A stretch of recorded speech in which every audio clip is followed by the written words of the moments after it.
Hello? Hello. How are you? There he is. Hello? Hello. Good. How How are you? Hello?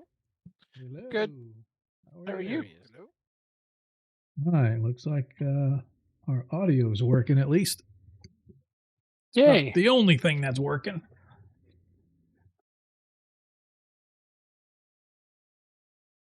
You haven't launched the stream yet, so. It Right. just did. Oh, just now. Yep, there it is.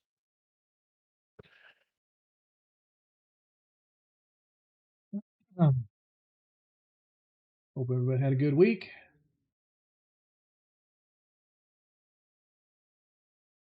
If not, Not too bad. I had a good enough week for everybody, and it's only Monday. Oh, looky there. Looky there. Yep. I'm a special kind of guy. You are special, just like Jerry's kids.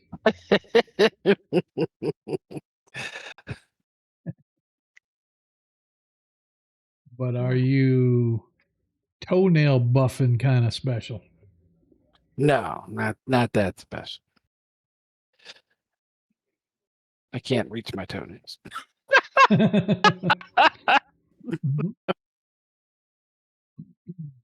Why you have grandkids? You hand them a nail file and say, "Here you go, kid. Have some fun." There you go. And then give them a quarter. And then give them a quarter because it'll be worth every penny of it. I was like giving pennies out because nobody uses them. That's funny. My grandson actually found one on the ground on their driveway, and he's like, "Look, Pop, a coin." I'm like, "I know. It's something that back in the day we used. We don't use it anymore. When today we do crypto, son." I have never bought crypto, not one penny's worth. Me either.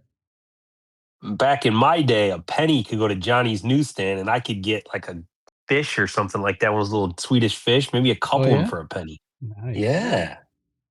For a nickel, we'd get the little candy on the jar. That was our favorite. Yep. The suckers. Go down to Smitty's hardware store, whatever. It was kind of like Ace Hardware before there was Ace Hardware. Right. All right, let's check real quick to make sure we got everybody. We got 1, 2, 3, 4, 5. Is that everybody? We only got 5. I thought we had 6 players. We only got 5. How the hell have you guys survived with just 5 characters? Certainly wasn't lucky die rolls. Yes, all right. Well, if that's the case and everybody's here, let's get this thing underway. Let's go.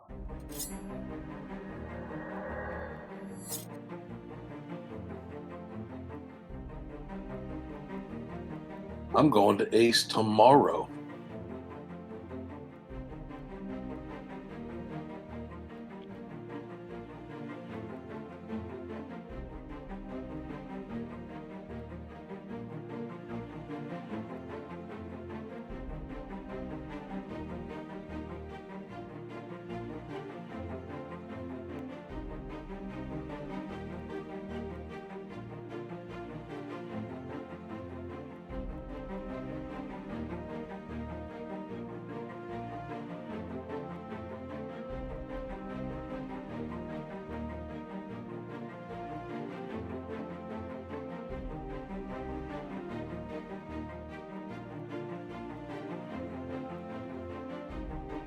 Everything went quiet.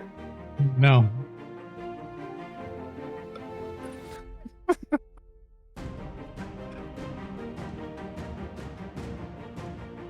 Snake is the man. He's always here ready to go for us. Always. Yeah, why isn't Snake in the game as our 6th guy since he's here all the time? You know how it is. I'm trying not to have too many players in the game. It just makes it easy for you guys.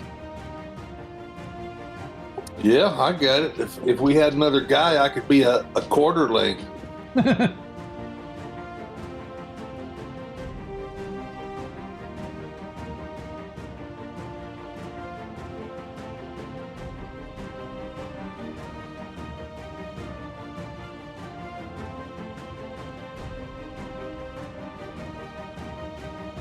I never expected this halfling to live this long when I took him over. Oh, so you just want it in the game for a couple sessions and then get out? I figured I'd be rolling up a new guy.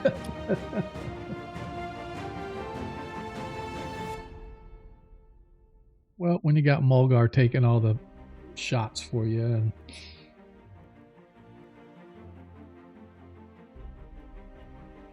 He takes a licking, but keeps on ticking. Can't hit for shit, but he can take a beating. It is listed. I'm going through my character right now. That holy water we put on there, it's saying I have no ammo for. And I'm like, no, it's actually listed as being, added to inventory and equipped. all right. Oops, I guess I should do this. Let's move right along. Oh, we're here? Got hair hanging out of my nose instead of out of my toes, and it's itching me. Hello, everybody. Welcome to tonight's episode of Agora Quest, our Age of Worms campaign. Session number 24 already. Man, you guys are cruising. The heck was that? I was trying to click on that holy water, and it said it looked like I was attacking with it. Nice. I was like, what the heck was that? I like that. That's a cool little sound effect. Anyway, if I could get my nose to stop itching here. Appreciate you guys showing up tonight. I'm Sean, your host. They are the players. You know who they are. This is our 1E game. For those that like Dungeons & Dragons First Edition, we are here every Monday, every other Friday, which, by the way, normally this coming Friday would be our off week, but we're having a one-shot, one-day only 5E game this coming Friday. So hopefully you will come check it out. It's an adventure I put together. I just wanted to see what the response would be to the first part of the campaign adventure I kind of had in mind. I'm kind of putting it all together and whatever the case may be. But really quick before we get too far, I need to go back here and put our barbarian invisible because he tried to attack with holy water. And the system immediately took him off of invisible. So that's cool. Anyway, I'm Sean, your host. You know who I am. Appreciate you guys being here tonight. Don't forget, as you watch the stream, oh, by the way, if you're new here, welcome. Old hands, welcome back. Click the little follow, like, bell thingy, whatever that is that we have down there so you know whenever we go live. But anyway, if as you watch the stream, don't forget you can earn tokens and you can trade those tokens in to help our players. And they need it most sessions because they could not hit the broadside of a barn with a shotgun if they were standing right there. But you out there in the audience can help them out. Like I said, for every 3,000 tokens you trade in, you can give them a nat 1 or a nat 20, or you can give me a nat 1 or nat 20. Just let us know who it's for. We'll assign it to that particular person.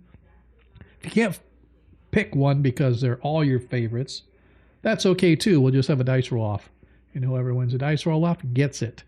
Now, as I've said before, need to get those in early and often because they do not carry over from stream to stream because they are free. Basically, you're just trading in tokens.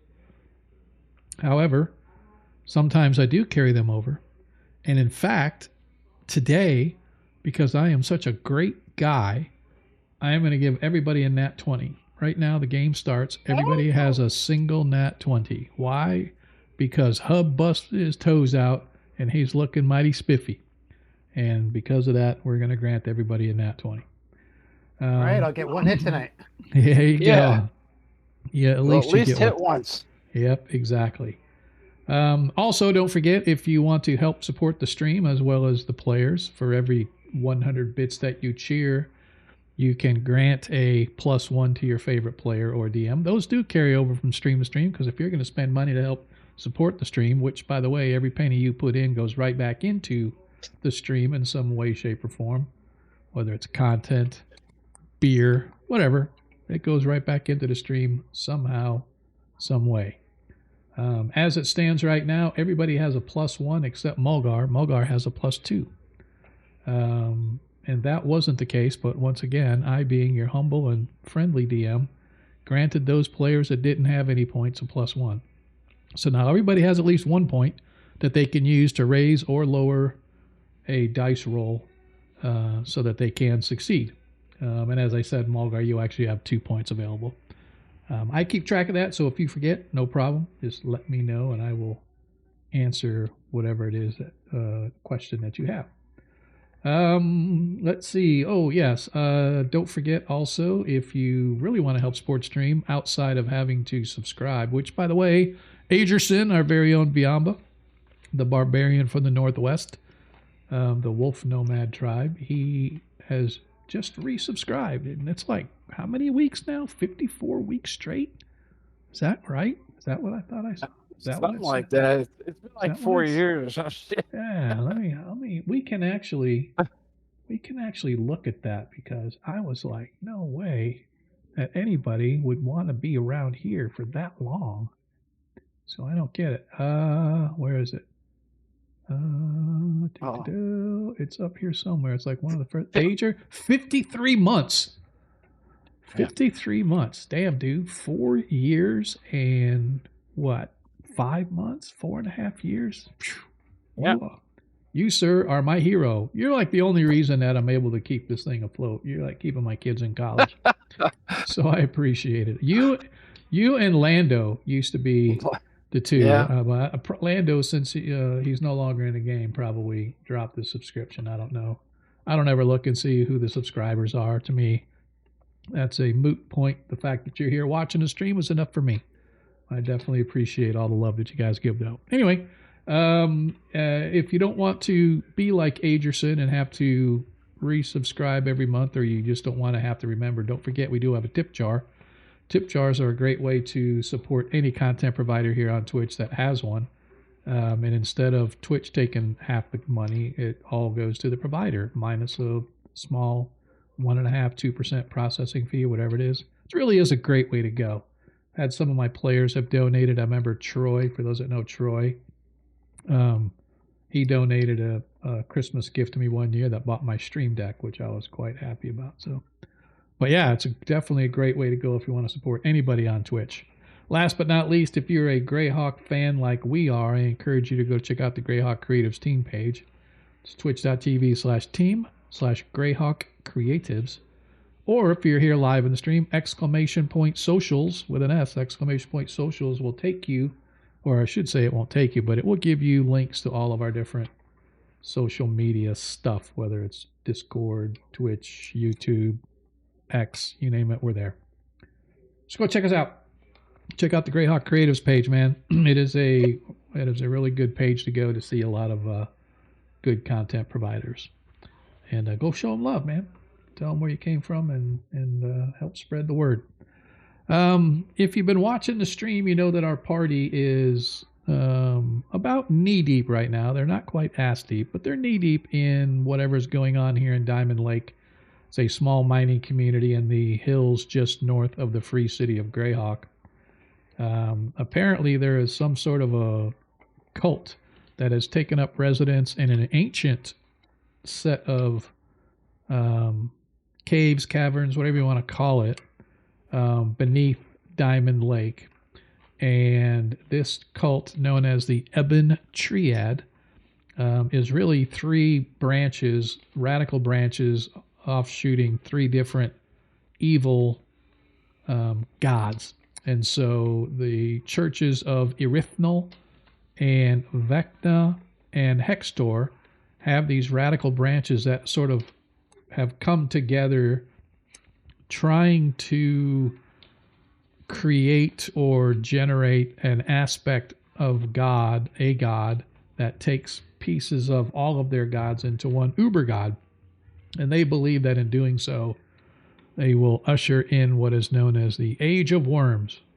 Whatever that is, we don't know, but we know it has something to do with Caius, an ancient sorcerer from millennia ago who created uber powerful undead by using these worm creatures that inhabit bodies and kill them and turn them into tough to defeat undead. So the party has gone once beneath Diamond Lake into the Dowerstone mines. They believe that Ranglin Dowerstone, who is a dwarf from south of the free city of Greyhawk. Something happened in the dwarf community that he was there, and he sort of got ran out of town. And he made his way to Diamond Lake, where he has begun to amass a small fortune in the mining business, where he has taken over several mines, whether by force or by just outright buying them out or whatever the case may be.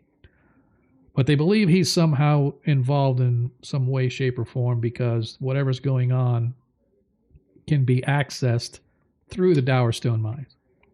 And so the party went below and they found these cult members. They invaded the Temple of Vecna and the Temple of Hextor before they hauled ass back out of there, trying to recuperate a little bit.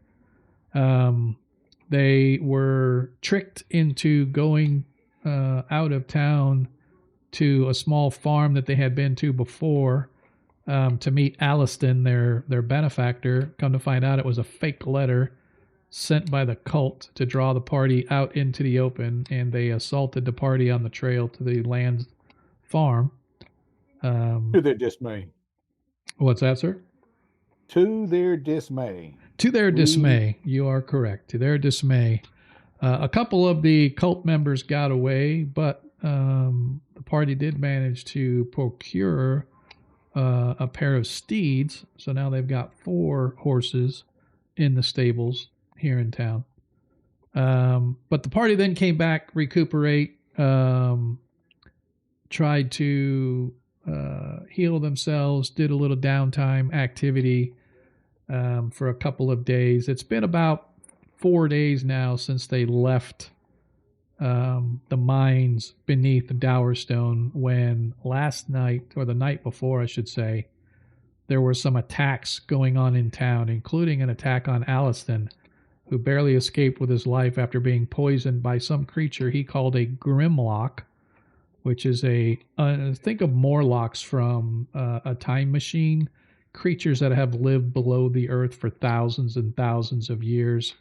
They never come up to the surface world. They're always below.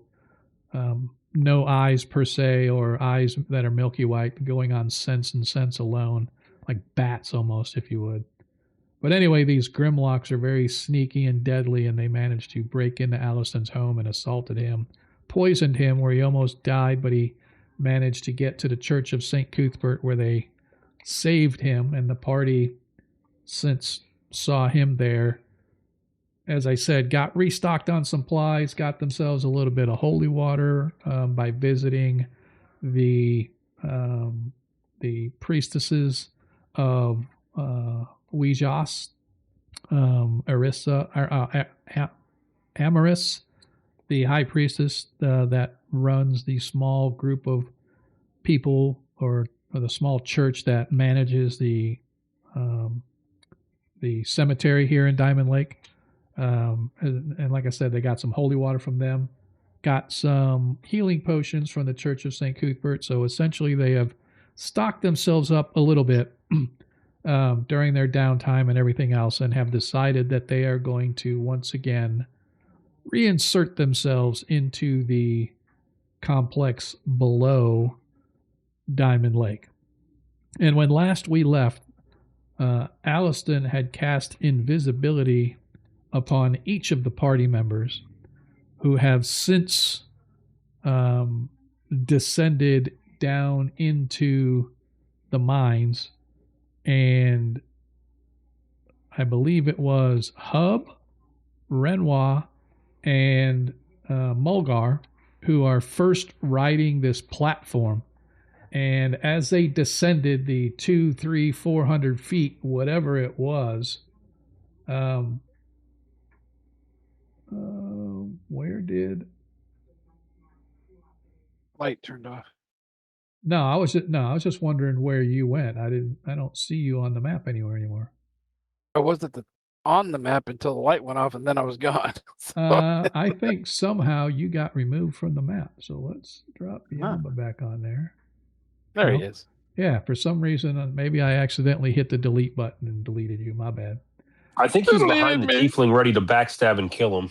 Oh, is that what it was? Exactly right. Yes. Yeah. Yes. I'm going to move everybody just so I can see, make sure that Biamba didn't move up underneath somebody.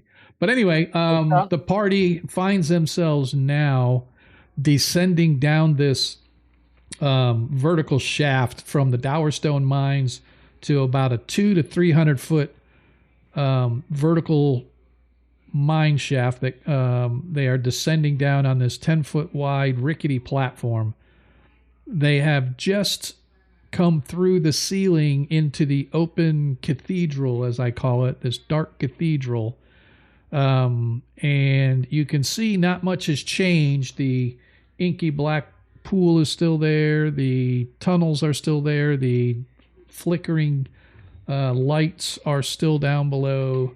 But additionally, as we ended last session, as you broke through the roof, descending down, the chains creaking and the wood platform itself creaking under the heavy weight of the three of you, you spy that there are two of these tiefling guards along the eastern wall, and they are armed with crossbows. And just as you guys broke through and they saw you, they kind of look confused because they don't see anybody on the platform coming down, but they see the platform coming down. And that is where we ended it last session. Sean, I don't know if you want to show the map on the screen. Oh, I will. I will. Once the game starts, I will. Yep. Okay. Gotcha. Yep. So how far up are we right now? The ceiling itself is about 50 feet, so I am going to say you're about 40 feet up right now. But I just wanted to make sure, was there any questions about anything that went on last session or where we are right now or what's going on before we kick this thing off officially? Anybody have anything? No. Just to be clear, who's on the platform and who's still up top side? Up top side is Biamba and Modred. Everybody else is on the platform. So you guys I put you on the map just so you could see, but you guys aren't really doing anything on the map like right now. So cool. All right. If nobody has anything, then let's get into tonight's episode 24 of Age of Worms, the Three Faces of Evil arc. You look down, and as I said, the iron chains groan as the lift lowers you through the black throat of the shaft above. About 50 feet above the floor, you break through the ceiling, and you can see the rough-hewn mine tunnel shrinks into shadow above you. And about 40 feet down, you can see a dim red glow taking shape. You can see the floor made of marble flickering in these reddish lights that now line the walls. The stone below, again, for those that haven't heard or seen, is smooth, polished obsidian marble. As the platform descends a little further, you can see the rest of the chamber sort of reveal itself. It's not a cavern per se, it's more of a conscious carving out of the rock. Everything exacting to every detail, every wall perfectly smooth, every piece of stone in the floor equally smooth. The black pillars with these sort of sinuous violet kind of colorations twisting through them rise up to kind of hold the ceiling from collapsing to the floor below. There are 3 tunnels leading in the cardinal directions, east, west, and north. To the south, however, is not an exit, but a massive pool of inky black water. The pool itself has almost like a fountain. It comes up a wall about 2 feet high, rectangular, that creates this pool of inky black water. And then on one side, you can see there is a stone staircase carved almost out of the same rock. It's not built. It's not manufactured stone. It's like somebody carved it out of the stone just like they did the rest of this chamber, and it spirals upwards along the eastern wall, curving all the way up till it's about 30 feet overhead, where a platform up top stands overlooking the inky black pool below. As your heads kind of break through the ceiling, so to speak, and you're lowering it down, you can see, as I described, there are 2 tiefling guards maintaining watch vigil over the eastern hallway. And as soon as you pop your way through, they both look up in surprise, sort of pointing their crossbows in your direction, but not firing because, as you know, you're invisible and they cannot see you. What do we want to do? How fast does this thing descend when I'm cranking it? It's maybe a foot every couple of seconds. It's not like really fast. It's like a slow crank. Oh, so it's a round or two. We can finish it down then. Oh, yeah. No, it's not going to take you an hour. It took about, it's about a 200 to 300 foot descent from the Dowerstone mines to where you break through the ceiling. And if you say a foot per second, it's like 6 feet per round. So 3, 4, 5 minutes to get from the top of where you're up, where the Dowerstone mines are, to where you are right now. So let's say 5 minutes. So another 2 or 3 minutes will put you on the floor. Yeah. I'm going to keep going, but I'm going to try to do it as best I can, kind of like it's mechanical, like it's just kind of going down on its own. Try not to make any jerking motions. Just try to keep everything consistent. Okay. And I'd like to hang on the far side of it, DM, so as soon as it settles, I can get off of it and move away from it to try and get somewhere. Okay, they are chain link guards on the side, right? Or railings on the side, so they're not like barred, or it's not a cage or anything like that. So you can very easily slip underneath the chain link if you so desire. But well, I was trying to, but it won't let me stand on the outside. Well, it will now because I had to remove the edging from it. So as you descend, as I said, the 2 guards are pointing their crossbow. You see them whisper as you're about 10 feet off the floor. You see one guard whisper to the other, and the other one disappears down the hallway and pounds on the far door. And which door is he pounding on? The eastern door. Is that the door we haven't been to? No, that's the one where you guys went, was the Temple of Hextor, which is where the tieflings were. You see him pound on the door. He pounds like 2 really huge knocks, followed by 3 lighter knocks, and then 1 big huge knock again, and then he comes running back down the hall. And as he does, just as he gets to the edge there, you guys settle onto the floor. Hub, you roll your way off to the western edge as one of the tieflings comes over, and he just sort of looks. He says something to the other one, who then walks around, and they're just sort of slowly working their way around the outside edges of this platform, looking to see, sort of kicking at it, trying to figure out what the heck is going on. What do we want to do? Yeah, I'm going to move off it where they've in the area they've already examined. All right. I need you to give me a dexterity check, please, sir. Yes, sir. As you go to move, and these rickety old stone planks and the chains that they're on with the armor that you are wearing may give way. Are you saying that to plate your mail position is not super stealthy? Is that it what's is going on? not, and I forgot you have plate mail, so that's a -4 on your check. Actually, a plus. Well, just do a -4; it'll take it off.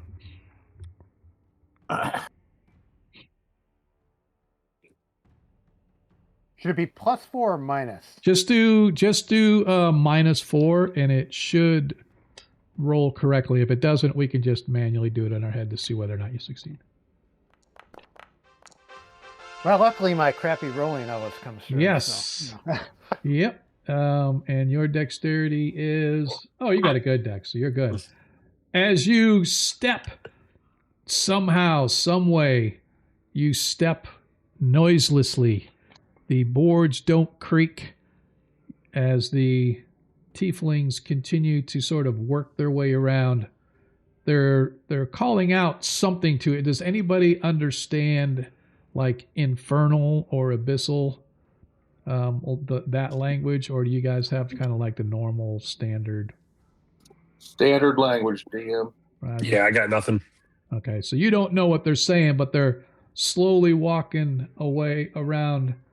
I will say this: the chain links are too low for you to get under Renoir without lifting the chain and getting under it. You can get off the northern edge of the platform where it's open, but the chains that run around the side, whereas Hub was short enough to get off, you are not. You would have to lift the chains to get off the platform. But you can. All right, I'll go through the north one. Yeah. Okay. All right. As they move around, they just sort of look at each other and shrug. The one goes back to guarding, and the other one continues to walk and kick at the platform, eventually stepping up onto the platform. Mulgar, I need you to give me a dexterity check, please. With a -4, as it takes its crossbow and sort of is waving it in front of it as if it doesn't believe whatever is there is there. I would have thinking my people were going to do something by now. So a -4, okay. Oops, -4. No, -6. Oh, look at this. Look at this. As he steps on and he sort of waves, and you manage to bob and weave and duck and avoid anything, and he steps off, shrugs to his companion, and once again takes up his position at the door, at the entry hallway. Both of them still very wary looking, but obviously not seeing anything.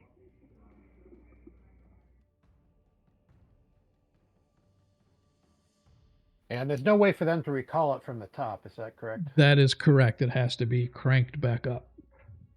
Well, do I hear or see? Because I'm thinking about just taking the elevator back up. Unless my party, I'm going to wait about a minute. Yep. And if nobody attacks, I'm going to take the elevator back up. Okay. If they attack, I want to jump in, but till that, I'm going to wait. Okay. I'm staying very quiet, DM, as if I am hunting wabbits. Okay. Ambien, me too. All right. As you guys watch, suddenly the platform starts raising back up. The two tieflings look at each other in complete, I guess, bewilderment. And one of them says something to the other, and that one once again disappears, this time going through the door and disappearing back into the temple as Mulgar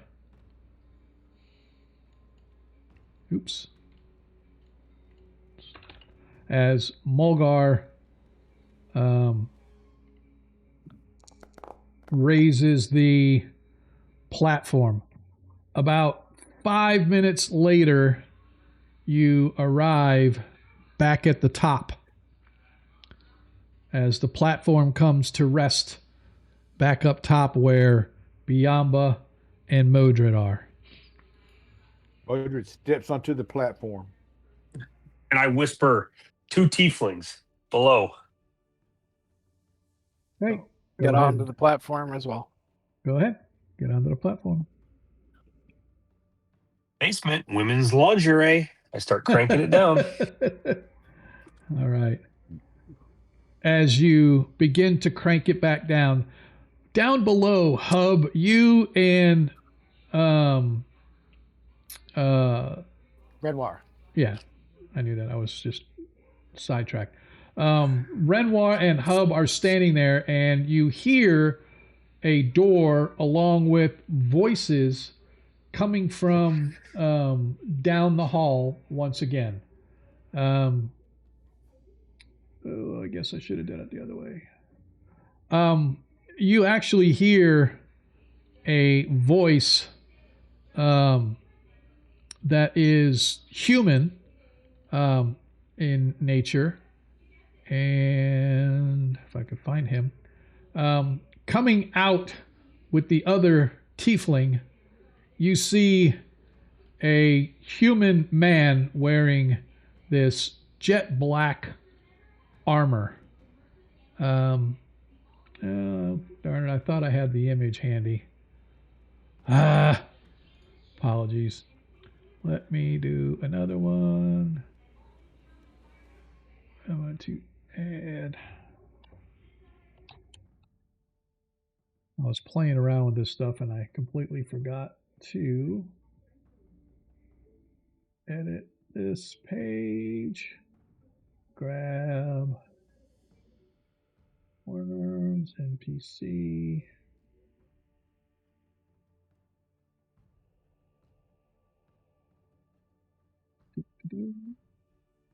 All right. So let me. This is what he. Okay. Why is it not letting me share it? Let me do here. It's not letting me. There we are. Okay. Oh, there we are. So this is what he looks like. Although he is wearing black armor. As he arrives, he looks, you watch him as he sort of looks to the ceiling above, and he just stands there waiting. A few minutes later, you can hear the creaking of the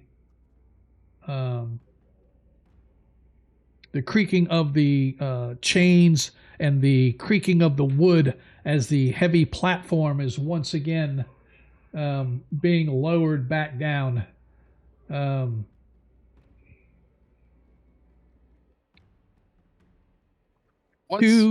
Sorry, go ahead. Once I clear the ceiling, and because I know that we were told that there's going to be people waiting us down there, I'm going to have an arrow already knocked and pulled back. Okay. All right. Hey, how far is the platform from the top of the platform that's carved at the end of the stairs? Oh, no, yeah. When it gets level with it, how far of a gap is it between? Probably 6, let's see, 5, 10, 15, 20, 25, 30, 35, 40, about 50 feet.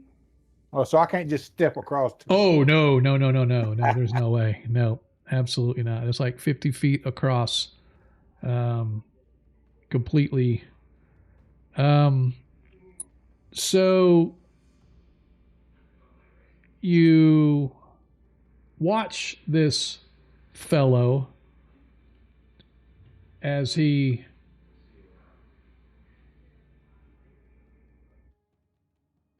it's not letting me do that. So, well, that sucks. I guess I'll just have to wait. It doesn't do it unless there's a target. This is kind of stupid, but anyway, you watch as he begins casting some sort of an incantation, and he goes over and he draws something on the floor. You can see this arcane sort of symbology that he puts like right in the middle of the floor, just as you guys are beginning to descend through the ceiling. He casts this, whatever it was, scribing whatever it was on the floor. Renoir, you recognize that it is a rather powerful spell that some of the upper management, if you will, of the Temple of Tritherion used to be able to do. They could scribe protective wards on various things, and if you touch them or whatever, it would set them off, and they could do some serious damage depending upon how powerful. As soon as he's done casting it, you guys are about halfway, and he looks up. Hub, you notice he has almost like a smirk on his face as the platform begins to lower, and he once again disappears into the Temple of Hextor, leaving the two tieflings there. The platform is about 20 feet off of the ground as you guys continue to lower yourselves. All right, DM. At that point, I'm going to slide forward and backstab this one here. Okay. And as soon as I'm done plunging my short sword into the base of his demonic skull, I'll yell out, "There's a symbol of something," or I may not even know it. I'll just say, "Put something on the ground." Yep, I'm going to flip a coin into the area of the symbol and see if I can set it off. Okay. So let's do this. How far did you say it was to the ground? You're about 20 feet off of the ground right now. Have jumping. Everybody roll initiative. Because that's what we do here in Dungeons & Dragons First Edition. We roll math rocks. Since I'm just throwing in a coin, I'm just going to use our standard initiative. Is that good? That's absolutely fine. Yeah, I'm going to standard initiative too because I'm cranking, so I guess there's nothing else I can do.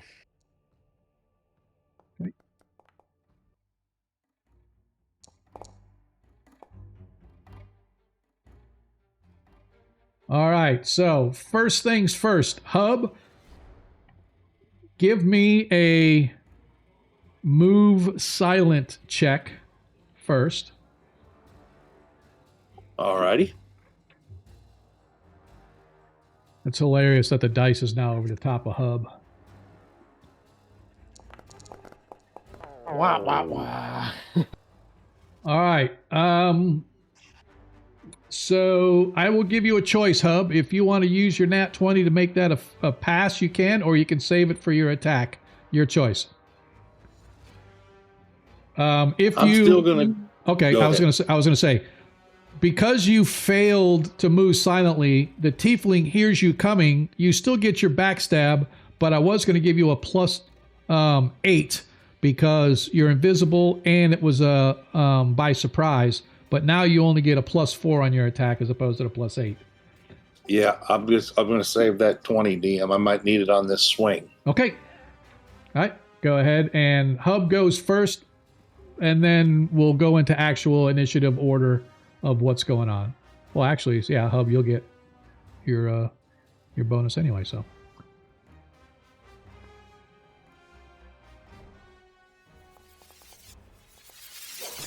Oh, nice. All right, they are considered 20s.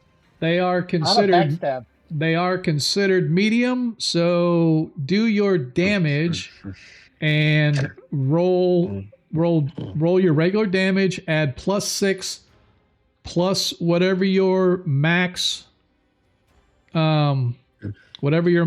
damage is for backstab times 2. So if you do 3d6 or whatever your backstab is, oh no, yours is like times 2, right? I believe it's times 2 still. All right, so you are going to do 1d6 plus 6 times, but do times 4. And if it doesn't let you do times 4, do times 2, and we'll double it again. No, it's good. Nice. Oh, as you step up behind the tiefling, describe for me what it looks like as Hub suddenly fades into existence as his tiefling is turning. He hears you coming and he turns, what do we see?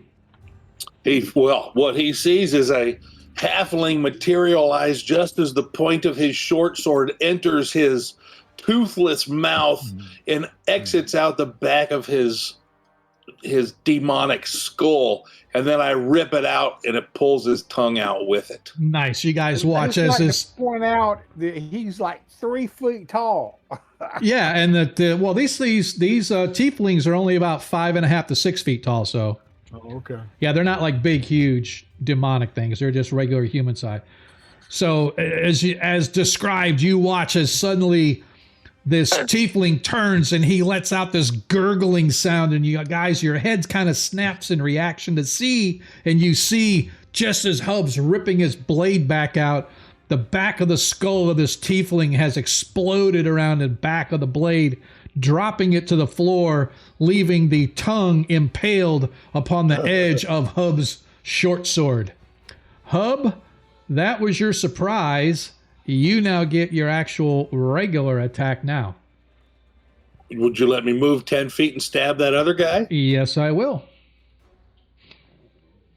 All right, damn, you're creating a monster here. I don't know. Hub's going to be Roll our new another tank. 20. Roll another 20. Oops, I forgot to put the thing on that guy. I What didn't thing? target that guy. Oh, that's okay. You could target him now and do your damage. Looks like you actually, yeah, you didn't target. Yeah, looks like you hit armor class 10, so you did miss because their armor class is 3, so you needed like a 18 to hit. You're gonna save your 20. You know what? I'm going to use it, DM. I Okay. need to hit this guy. All right, go ahead. Go ahead and do your D6 plus 6.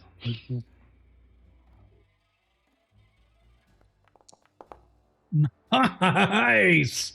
Nicely done. Hub is on fire. As the tiefling sees his partner drop, his eyes kind of go wide. Before he has a chance to react, he still has his crossbow. He's in the process of switching to his blade, and as he brings it to bear, Hub manages to impale him, ripping a deep gash through its red Hextor emblazoned armor. And that's it for Hub. Modred, you're up. Can Modred tell what that guy was doing? Yes, you realize that he is casting some sort of an arcane sigil on the floor. You've seen things like fire trap and runes that can be carved onto things, and they caused various types of damage like fire and explosions and lightning and all kinds of stuff. So you can only assume it is something of that nature. Given Modred's superior intellect, would he about know how far the platform could rest above the ground before it would interact with the magic of that sigil? Give me an intelligence check here real quick, but that is going to be your action for this turn. You won't get any attack or anything if that's... Oh, that's fine. I ain't got nothing I don't want to become visible quite yet. Let me Okay. pull my character stuff. Okay.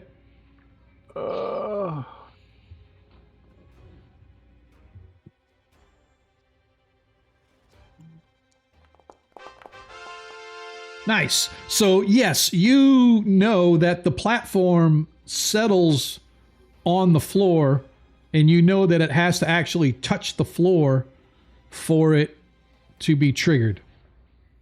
I tell Mulgar to stop about, 4 inches off the floor so we don't set off the trap.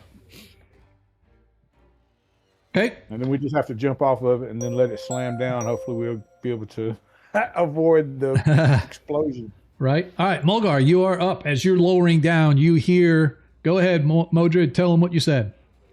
Hey, Mulgar, there's magic on the ground there. Don't rest the platform on the ground, just about 4 inches above the ground, and we'll jump off. Otherwise, we're going to get blowed up. Question. Now, is there a way to lock? I'm not totally understanding this elevator. Can it be locked in place above a certain thing? Yeah, so you can stop it whenever you want, and it has an engaging lever that you have to engage to release the brake, if you will, or keep engage the brake to stop. your movement? All right, I'm going to do my best to keep it about 2 or 3 feet above the ground, and I'm going to stop it and break it. Okay. All right, that's fine. Go ahead and give me a strength check to see if you're able to stop it in time, or something happens and the platform gets away from you and drops onto the floor. Yeah, I was going to say, I'm making sure I get plenty of room with it. Yep, you easily stop it about 1.5 feet. You're like, oh, stop. And finally, the brake engages and you stop. Renoir, you are up. All right. I was going to try to set off that trap, but based on the position of the platform, I think that would be a poor use of my time and everybody else's health. Instead, I'm going to move over to this door near Mr. Hub here. Okay. And that's where the gentleman had exited through. Is that correct? Yes, that is. That is the entry to the Temple of Hextor. You've been there before. All right. I'm going to try to move toward it without actually going through any doors. And just protect Mr. Hub. Okay. All right. So I am going to say that based on your extensive knowledge of deities and churches and religions, that the guy that you saw out here, and no doubt in your mind, is the head priest of the Temple of Hextor. His emblazoned blackened armor, his tall martial stature. Priests of Hextor, guild members in general of Hextor, are very regimented, very martial in their aspect, and he fit all the descriptions of a rather potent priest of Hextor. Biamba, you are up. As the platform comes to a rest about 18 inches off the floor, rocking slightly back and forth as it comes to a stop.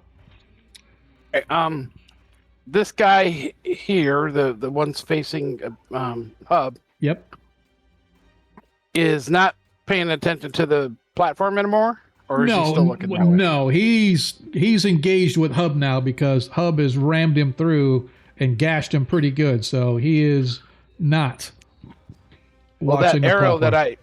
that arrow that I had notched and ready to go is going towards him. Okay.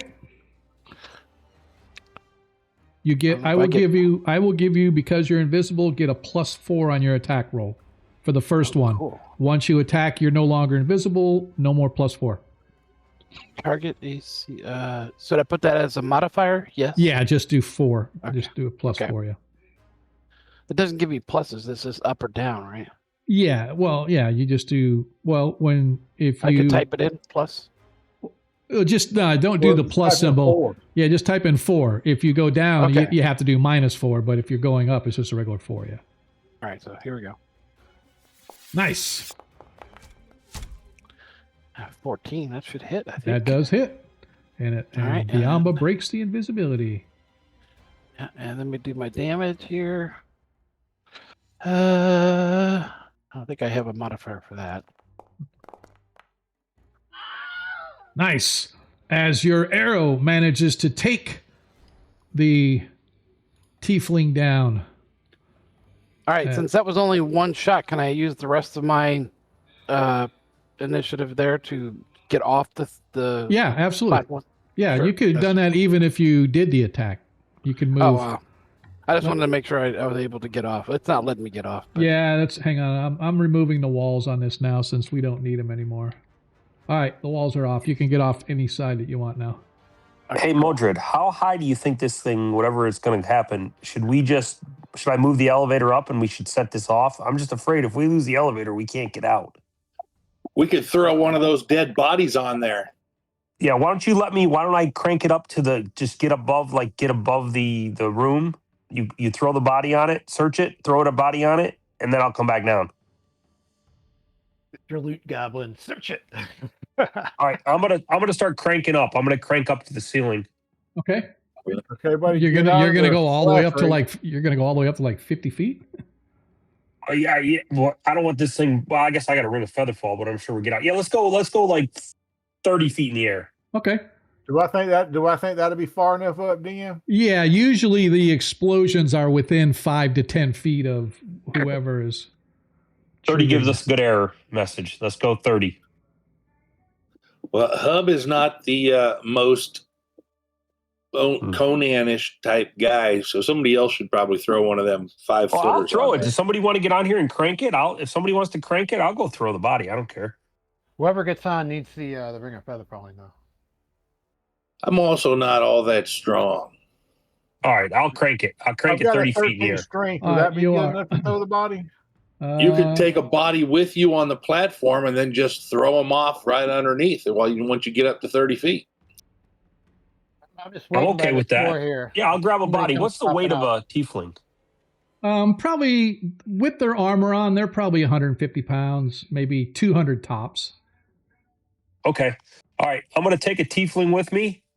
Okay. I'm going to search them, though, first. If he's got any potions, all of them seem to be carrying potions, which I like. Okay. And then I'm going to take him with me. He's going to go for a ride. Okay. I'm waiting. I'm by going the to hide in door. shadows, DM. All right. Yeah, the priest might come out. Yeah, somebody opens up this door. I'm smacking them. All right. Yeah. As you crank up the as Hub filters into the shadows, you crank it up for, what'd you say, about 30 feet or so? 30 feet. Let's go 30 feet. Okay. All right. And then you're just going to drop it down. You can see the floor, but you don't see any markings on the floor underneath the platform when you raise it up. Oh. Well, I'm going to crank it up 30 feet, put the brake on, Okay. and then I'm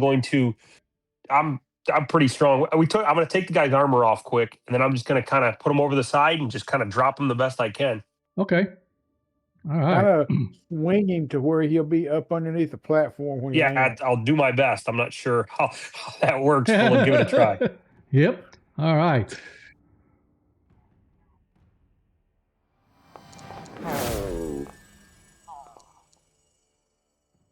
And where is it?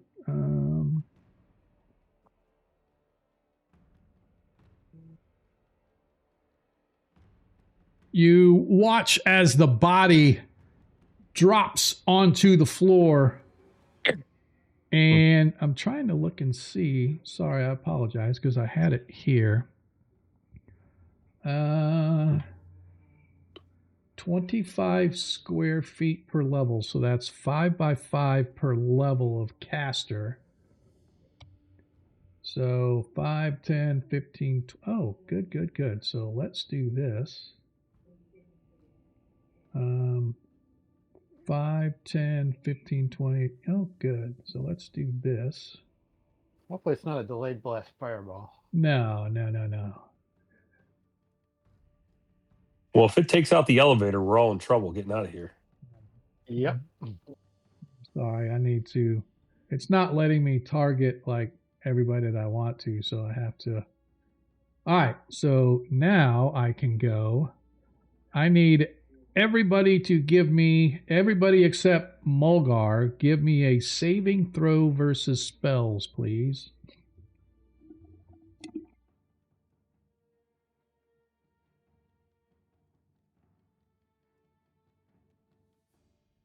Moji's got to do a saving throw too. Everybody, it doesn't matter because this is an area of effect. It is not a targeted spell or anything. All right, stand by.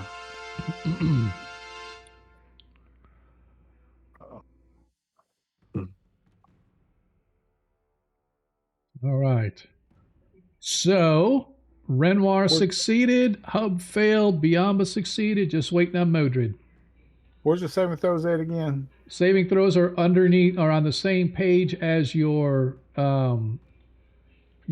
skills, your abilities, and the saving throws are on the right hand side there. So if you go to your strength on the right hand side, it's got saves. You just click on the word spell. Yep. All right.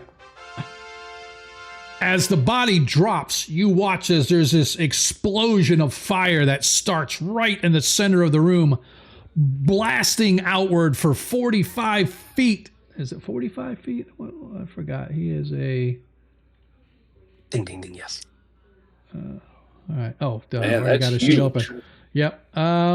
Yes, it spreads out for 5, 10, 15, 20, 25. Actually, it's only 30 feet, so that means Renoir is not affected. He's 5 feet out of range. As this thing bursts in flame in a sort of a horizontal wave that flashes across the room, consuming all of you in fire. Hub takes 12 hit points of damage. Everybody else takes 6. Sure glad I didn't throw that coin in it. Sure glad I was in the elevator. Yep. And the body gets consumed in flame as it's still burning, giving off a charged, smoky smell, thick black from the burning body that's sitting in the middle of this glyph of warding that was laid on the floor. Okay, I'm gonna lower the elevator back down. All right. Renoir, you can hear clattering and the ringing of tinkling bells coming from the other side of the door. And you remember that sound because that was the sound that the skeletons made when they were moving around in the chamber the last time you were in there. They had bells. Damn, not them bells again. Had their bells on and they were tinkling and rattling. All right, I'm going to prepare my holy symbol to do some chanting and hopefully dispel these bastards. Okay. And I'd like to drink a potion of healing, DM. All right, go ahead and do that really quick as we move into wherever we're going next.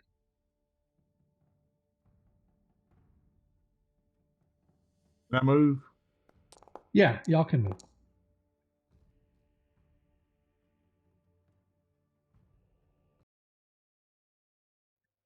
As you guys are in the hallway, it's actually here. Thank you, sir. And you guys are actually toward the back of the... As you guys find Oh, we're in the yourself- hallway. Okay. Yeah, I just went ahead and did because I figured that's where you're going to go. If you don't want to go this direction, you want to go some other direction, let me know and I can put you back on in the cathedral map and you can decide to go to the Vecna or to the other any other one that you wanted to go to. No, but I just want to run through the other tiefling. Was there any potions on him? No, they did not have anything, but I will say you got 12 gold pieces between the two of them. Okay. Thank you. Yep. So the skeletons ain't coming down the hall? No, they are not. They're the door here at the end of the hall is closed. It is not open. It's 231 people. Knock. It's 231. Yeah, I'll whisper to the others. I think the skeletons have been resurrected. Well, Hub's not trying to be up front for that door. One of you beefy guys can go up there. Is His Modric toe still hairs are scorched. Is Modric still invisible? Mulgar is, Renoir is, Modred is as well. Although he is glowing rather brightly with that light that he's got on. The light's supposed to be off. I don't know how to turn it off. I know. I've tried it a dozen times, and every time I go in there and say, turn off the light, and it doesn't. So,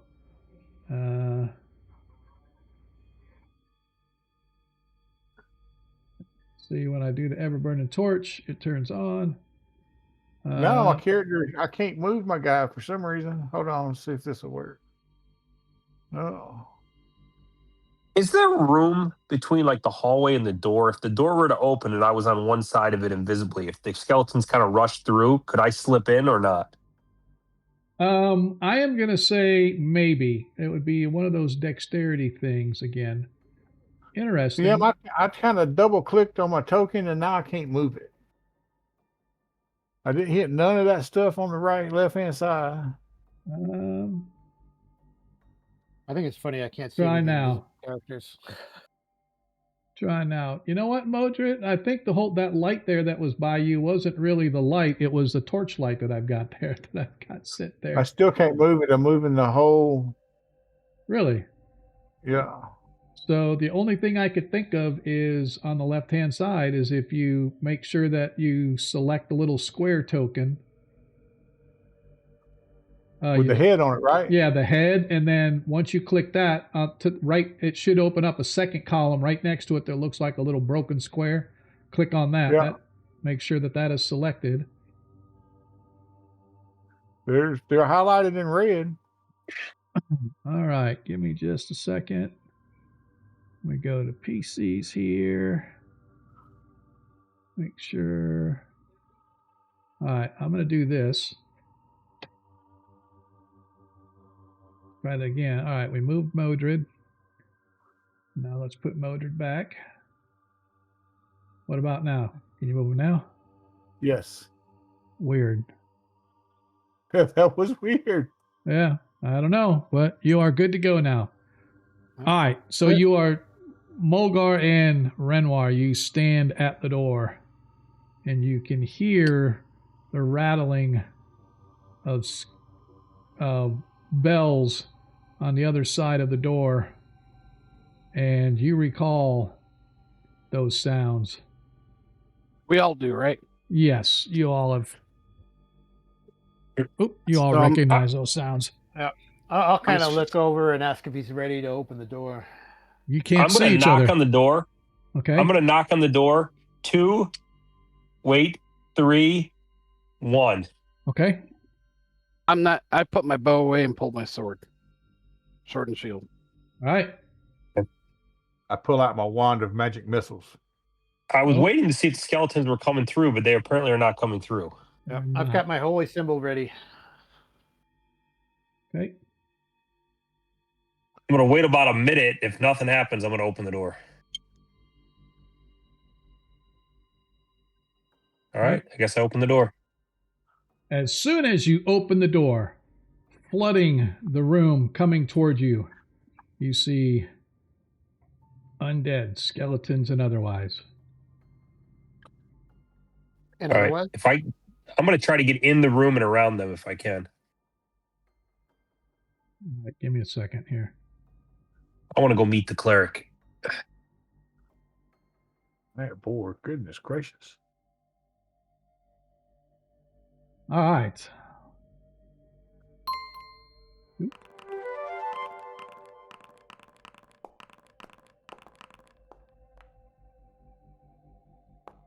sure that I got everybody here. Everybody roll for initiative. Wow.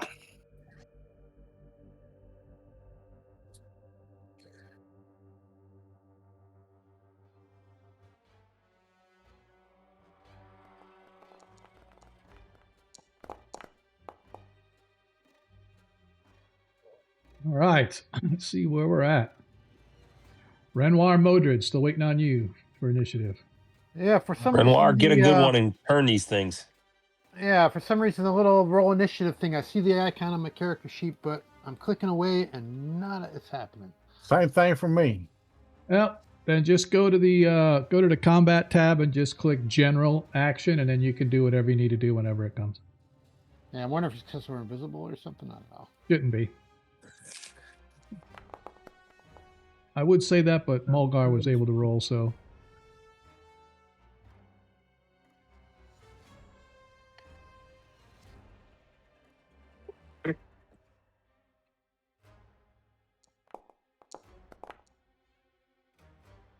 All right. As we enter into the combat. And what do we have here? We have anything worth a while? Probably not.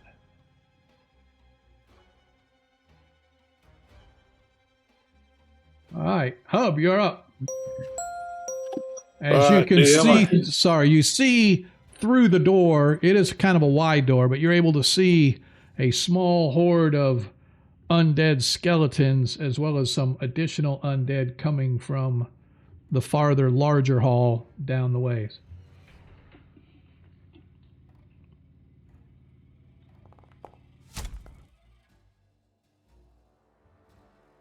Nicely done. You are deadly tonight, man. Awesome. What did you hit him with? The sling? Sling DM. That is awesome. And I don't even see who'd you hit. Oh, the cultist. Oh, okay. Gotcha. I didn't even. Yep. I see that you hit him. That was a hell of a shot.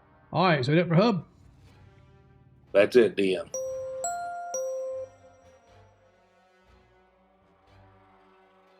As a skeleton comes charging through, I am going to say that it's actually going to come here.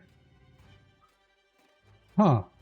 I don't know if first edition, I know that at a certain hit dice, invisibility becomes a non-factor, but our undead... I think it's more like race and vampires, but I'm not sure. I don't think They're immune skeletons to is like- illusion, but I think they Yeah. invisibility. Yeah, I think visibility works just fine. Okay, unless it's specific. All right, cool. So I am going to say that it tries to get through and it runs right into Renoir and Mulgar. It has no idea what's stopping them, so it's going to swing. It does. You do get full cover, so it gets a -4 on its attack.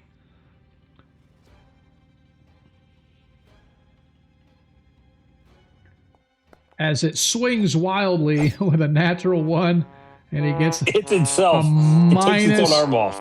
a minus. Oh, I don't. So I love this.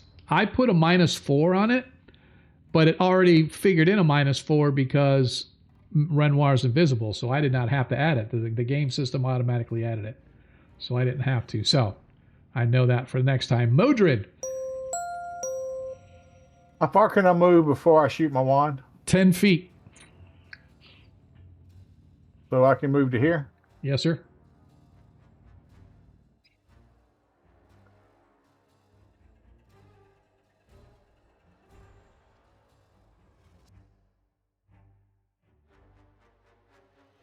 And I click on the wand in the combat sheet, right? That is correct, but make sure you target whoever you're attacking. I did. Oh, gotcha. Nice. Do it do the damage too, or do I got to roll the damage? Yeah, no, you have to roll the damage. Hit the little damage, 1 magic missile.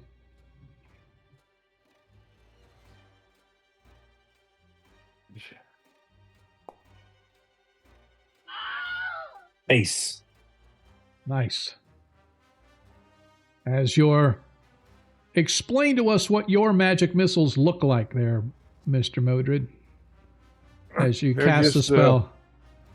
Well, he cast it out of the wand, so I'm assuming it looks like whatever the cultist did beforehand. So it was a sickly green bolt of light that streaked from the tip of the wand and struck the cultist. As soon as it hits it, it explodes into his chest. You hear him cry out in pain as he collapses to the ground. Make sure you deselect him before next turn. Biamba, you are up, good sir. Okay, let's see. What are we doing now? Okay. I'm going to move here Okay.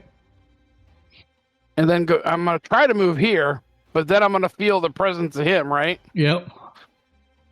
Can I still slot past him and try to hit this guy here? So unfortunately, no, because you can move 10 feet total. So if you were able to move up 5 feet and then back 5 feet, yes, but you were already 5 feet behind him.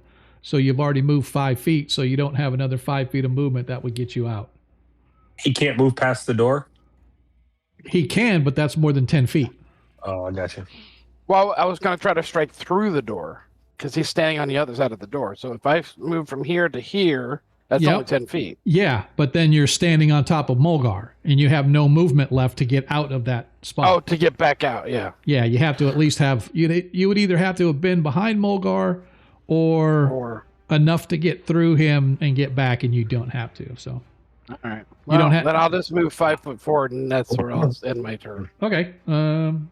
Yeah, because you moved to your blade, right? Yeah. All right. Mulgar, give me a wisdom check, please. I'm fairly wise. Let's see. And actually, go ahead for both of you. Renoir, give me one as well.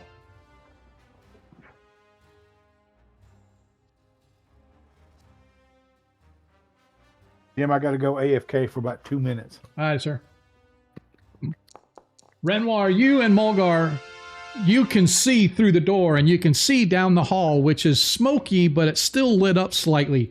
You see that there is a tiefling down the hall and he has moved over to the door on the middle of the north wall and he's unlocking the lock, releasing it and pulling the chain off of the door.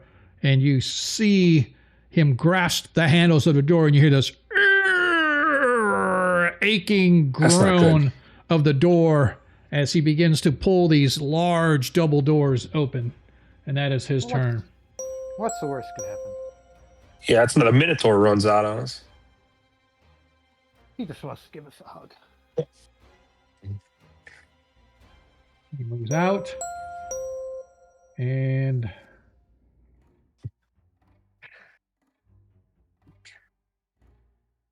as you watch as a shambling undead comes all the way up to the door, Renoir, you are up. I'm counting on you here, Renoir. My whole plan counts on you right here. You got to do it. All right, so I got some good news and some bad news. So the good news, well, I guess start with the bad news. The bad news is I think the turning undead thing is broken on this. It shouldn't be. I fixed it. Oh, did you? I thought I did. I thought I did. I'll try it. It was working for me. Do I have to like select everybody I want to try to turn? Or no, try? no. Try is what the it, wrong word? I'm no. gonna turn Essentially, what you do is you pick the undead type that you're trying to turn when you cast it or when you do it, and then it rolls to see how many actually get turned. All right, I'm going to move into the room here so they can all basically... Actually, can they see me from here? Can all the skeletons see me from here? Do I have to move? No, they can't see, but you have to move through them. All right, I'll move into the room here. Okay. My invisibility. And I'm going to turn them because I'm level 4 now, and they're all going to get turned automatically. So they say. That's, well, I don't know what the... Let's put that unless there's something about this place that they get. Yeah, that's true. That's true. All right, so I'll do the turn dead here. Okay. So skeleton.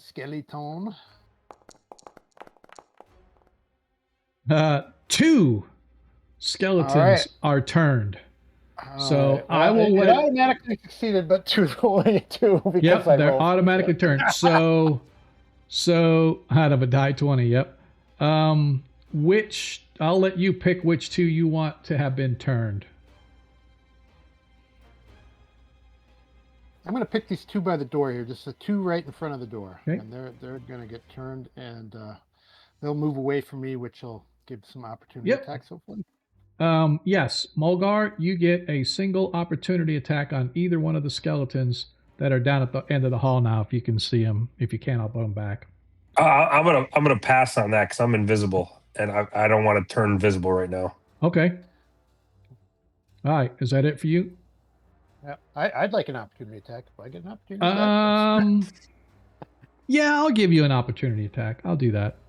Because I think I'm visible now. Is that also correct? You know something? It did not. I'm going to say no because it's not a physical attack per se. It's a turning. It's a calling of your deity. This opportunity attack, though, will be. Okay, then if I'm not visible, then I'm going to stay invisible. Okay. I'll let him kind of go by. Okay. Is that it for you? Yes, sir. All right. As a skeleton fits through the door, going to rake its nasty claws at our favorite halfling, swinging and missing, though, as the claws rake over the top of Hub, who barely manages to dodge out of the way. As the skeleton comes here, trying to get past, can't get past Mulgar, so he is going to swing at Mulgar misses poorly as well, as he rolls a 2.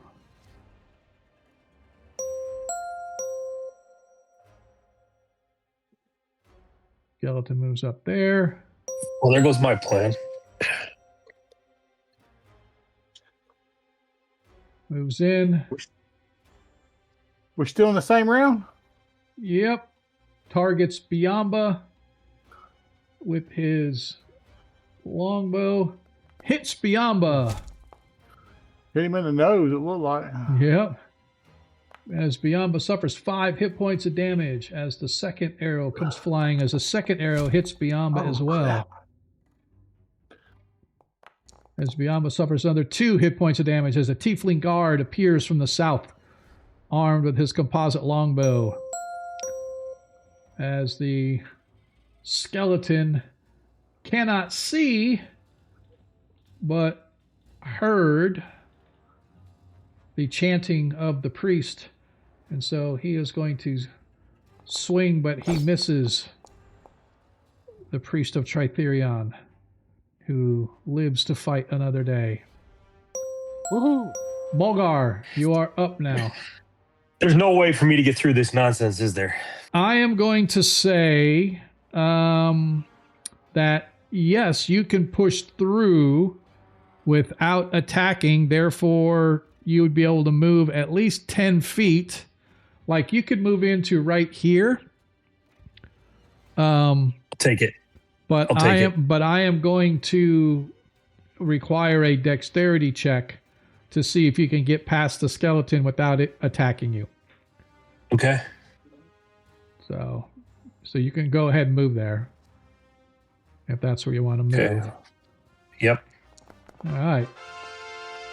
So you are able to move there, but the skeleton is going to get at a -4, of course, and misses you as you push past it.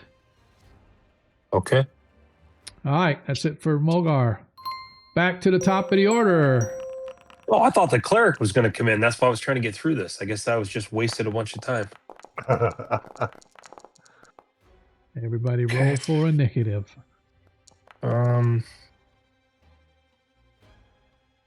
Yeah, still can't do it off my sheet. Well, I'll do it off the general. Yeah, I apologize. I'm not sure what's going on there. It's, you and Modred are just special. I bet you once I become visible, it'll just work. I don't know. It worked for Mulgar. We'll say. Yeah, my 8s and 9s that I get. Yeah, it's not that he's doing very well, but he's getting 8s and 9s. All right.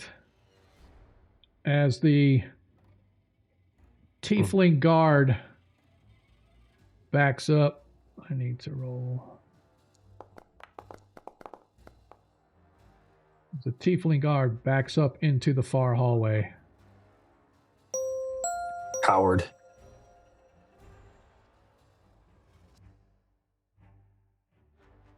As you watch as another zombie comes shambling into down the hall, you hear a loud snort, grunt, groan. Bursting through the double doors at the far end is this massive, massive boar. This thing's got to be about 6 feet at the shoulder. Massive, huge tusks. Probably weighs a good 2 to 3 tons as it comes moving down the hallway, knocking the zombies out of the way. Oh my goodness, look how big that token is.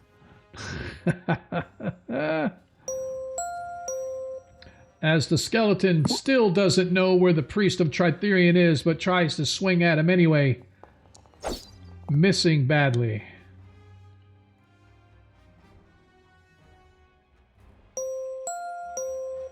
As the skeleton in the hall looks to take care of business of Hub. Yeah, of course he does. Hub manages to avoid. Biamba, you are up. You can see these undead and this massive boar appear at the far end of the hall.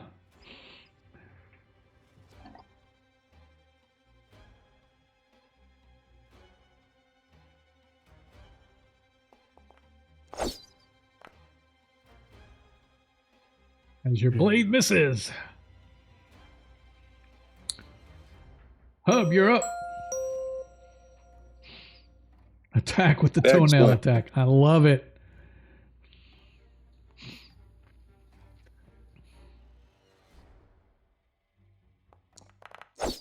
Oh, the toenail attack fails this time. Do I have any points, TM? You have 1. I'm gonna guess that's not sufficient. You hit. Yeah, you need you missed by 5. All right, that's it, TM. All right.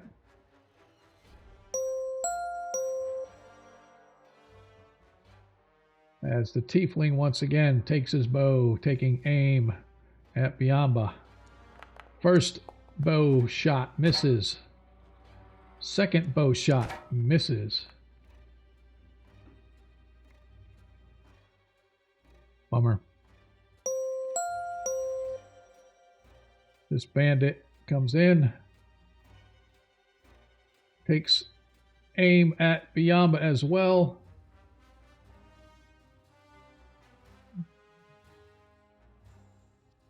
Swinging his big old club, but misses the barbarian rather badly, I might add. Renoir, you are up. There's a tiefling right in your face, along with undead everywhere. All right. Question, Sean. Did that cultist give me a chance? I guess my invisibility is pointless at this point. Did he give me a chance to hit him as he went by? No, because he technically never got out of your range. He's still within that 5-foot zone. Oh, okay. Okay. So here's the thing with the AD&D turning undead. So you can normally do it once per encounter, but you can keep doing it until you fail. And I didn't fail last time. So the way I do it is you get for each group of undead you can try to turn. So you went for skeletons last time. You can now do zombies.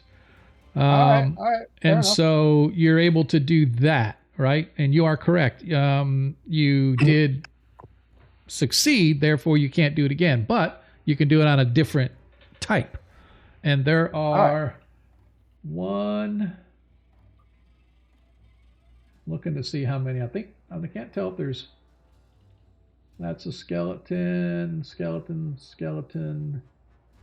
Yeah, the only zombie I see is the one right in the middle of the room right here. I don't see any other zombies in the room, so. But you didn't roll enough to turn them? He did, but he only it only did 2. He only turned 2. Oh, bless his heart. Yeah. I was gonna say I thought it said that I could keep on turning until I fail, but that's okay. I'll do the zombie then, and that also is gonna be automatic.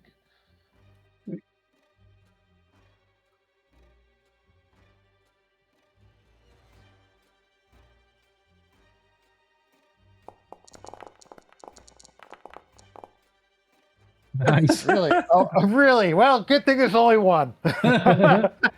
It's weird that it has a 1d20, but it's actually a d12. That's kind of strange. Well, the 2 die. The 1d20 is the turn roll, and that's automatic. Even though I got you. Yeah. D12 is how many it affects. Gotcha. So I only affected 1. Yeah.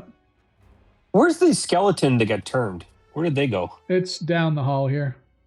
Because there was 2 of them, right? Yeah, actually, I needed to move that one. I forgot. So, but yeah, yep. So they are like way down the hall now. All right, Good. See you later. Nicely done, Modred.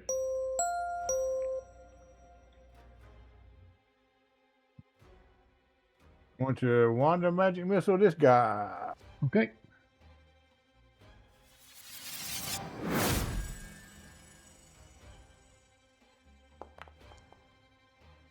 Nice. 2 hit points of damage. I'm wearing off on you, man. Sorry. That's okay. All right, he's got a whole bunch of missiles left in his wand anyway, so. All right. So shouldn't I be visible now? Yeah, I don't know why. I think it didn't do it because of the fact that you are using a wand, but that you are correct. You should be visible. All right.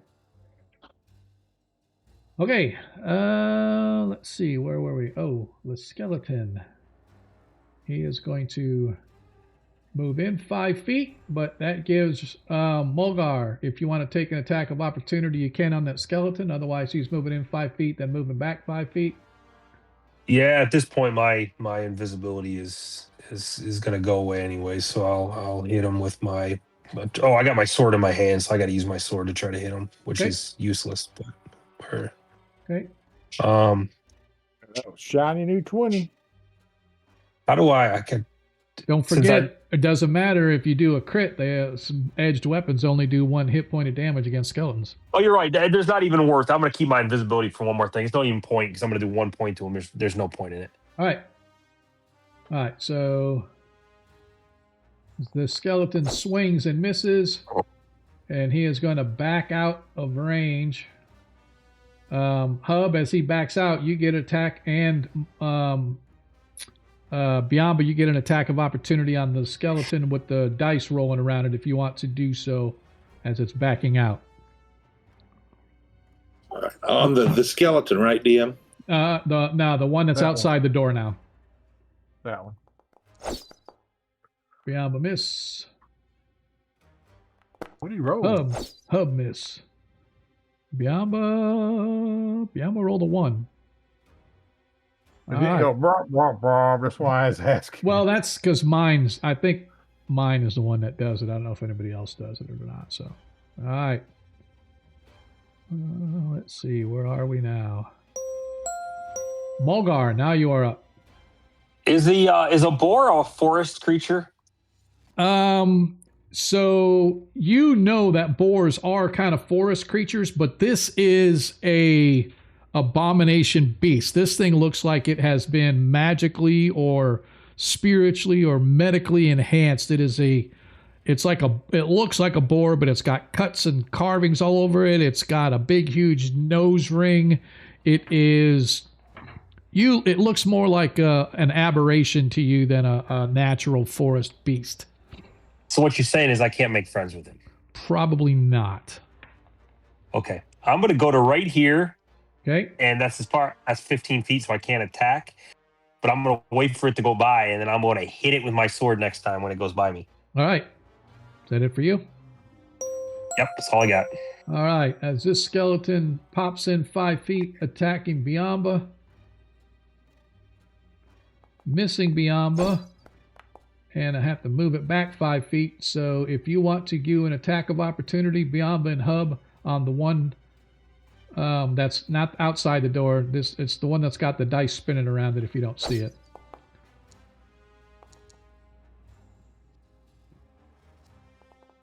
All right, both miss. Let me put this one back where it was supposed to be. Oh, okay. And that skeleton is... How long does turning last? It's like forever. It's like a while. It's between. It's random between 3 and 12 turns, so you have to roll a die to figure out. So. Do you want to roll the dice, or you want me to roll the dice? Sure, let's roll a d12, and anything less than 3, I'll re-roll. No, just do 3d4. That's crazy tough. Okay, whatever. That's math. By then, the boar will be eating us all.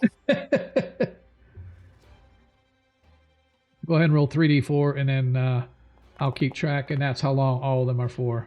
Nice. There you go. Nice.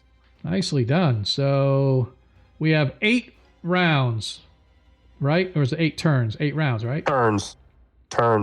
80 minutes. Okay. So these things aren't coming back anytime soon. I'm going to say... Oh, it's rounds. It's rounds. Oh, it is? Okay. Yep. Here, They will be back. Yeah, I'll put it in. Well, now I'm going to say starting right now. So on round 9 is when those can come back. All right. And I am going to go ahead and take this one out. Take this one out. And take that So one if they out. come back, I can turn them again. Yep. All right. As the boar comes charging through, I need, first of all, you can go ahead and do your attack An additional +4. You already get a +4 because you're invisible. I'm giving an additional +4 as this thing runs past you, Mulgar. Okay. So +8.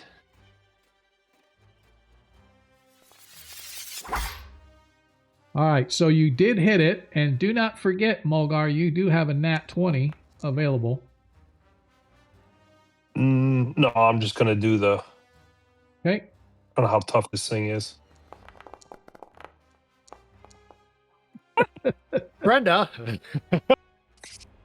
Clearly my wife's fault. I shaved a little fur off him.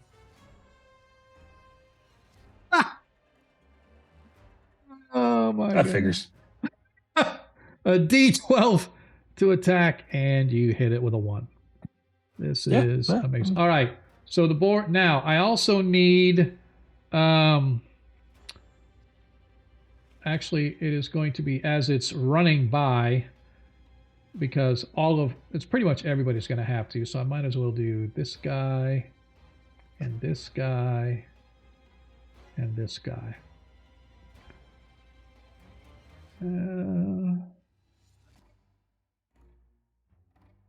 Is it?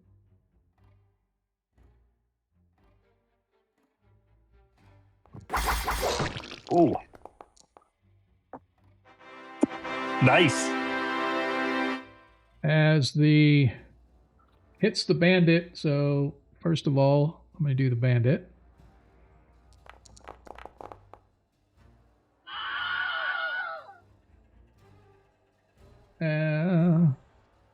It's kind of interesting. Good night.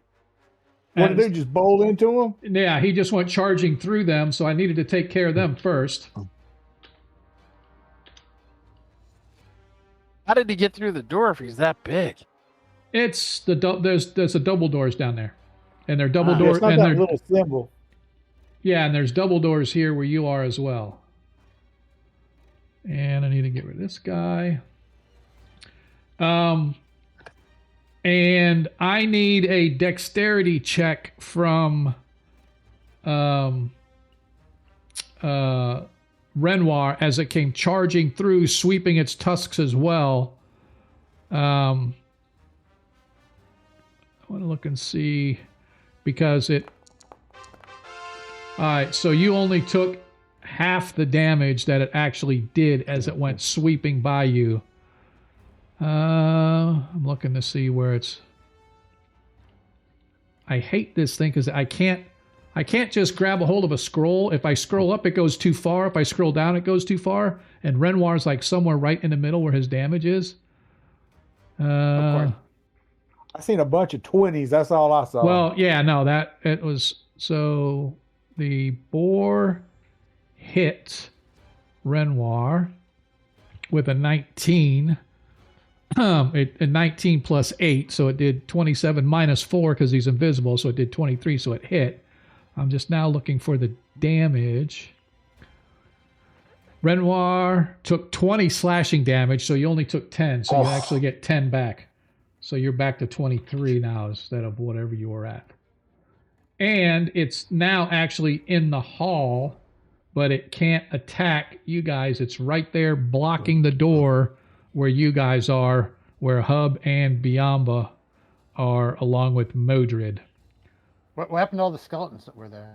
It just trounced and took them out. It stomped on them and took them down. It critted all of them. Nice. Yep. So it wasn't caring about anything in its way. It went charging after you guys, and that's what it did. Biamba, you are up. Oh, okay. I am going to target him. It just needs a hug, Biamba. Give it a hug. That's right. I'm going to try to tame wild animal. No, not going to do With that. your scimitar. Double dog there. Here we go. All right, bastard sword. Two-handed or one-handed? It says I'm out of attacks this round. How did it come to my turn? I don't know, but you are not out of attacks this round. So just go ahead and do it. You using two hands or one hand? Says I missed. I don't know how the frick, I keep rolling like crap all night. I know. Hub's got I'm your gonna back, use, though. hold on. What's I'm not that? going to play. I'm going to use my nat 20. Okay, go ahead and roll damage and do the. It's the roll damage. What's the sword damage do? For a large creature like that, it is a. Let me go back and look here. 2d8 plus 1. 2d8 plus 1. All right, so roll your normal damage, add 16 to it. All right. Oof. So, oh, damn. Nice. Nice. Don't do what I did. 15, that's 31. 31. Nice shot. Oh, so you didn't add it to it already, so that's why. Oh, man. All right. Oops, why did it move? I didn't want that. Running from me. Didn't like No. that damage. Yeah. What the hell? Okay, there we go. That was weird. All right, add it for Biamba. Now, Hub, you are up.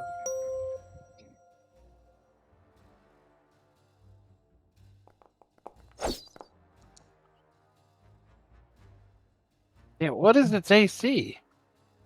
Its armor class is 5. I don't know, bitch. So I just missed by 1 DM? Actually, you missed by 2. It says here you hit armor class 7, so you missed by 2. All right. Hey, what you What- backing what- up for? Stay in front of me. I'm man. not. That's my hotkey. It makes me move. That's pretty weird. All right.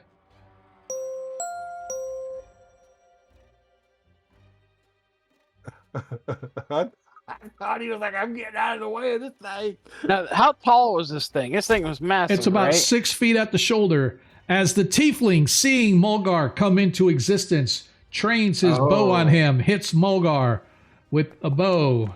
Mulgar takes These 6 things are these six things are damage. dangerous. As the second one, no, you manage to duck out of the way as the arrow goes flashing past, shattering on the wall behind you. Renoir, you are up. All right, I'm going to take a step back, still in range of everybody, but trying not to get one on either side. Okay. And target Mr. Boar, I think. Okay. He said-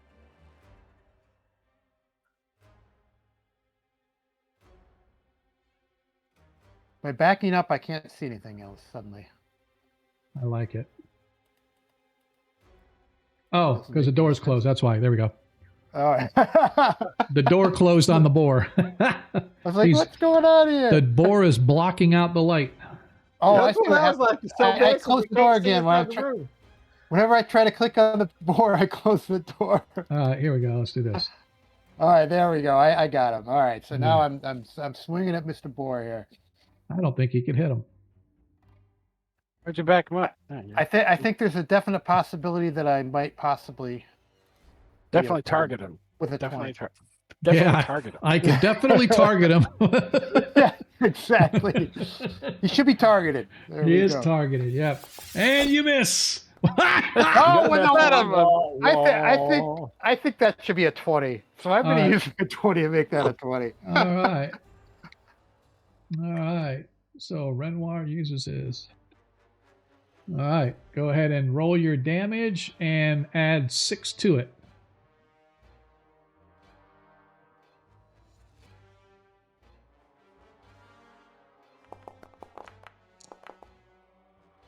All right. 8. 8. But still up. Still up. Wow. Oh, yeah. He had like 100 hit points. We're good. Oh, my goodness. I'm kidding. He only had 50.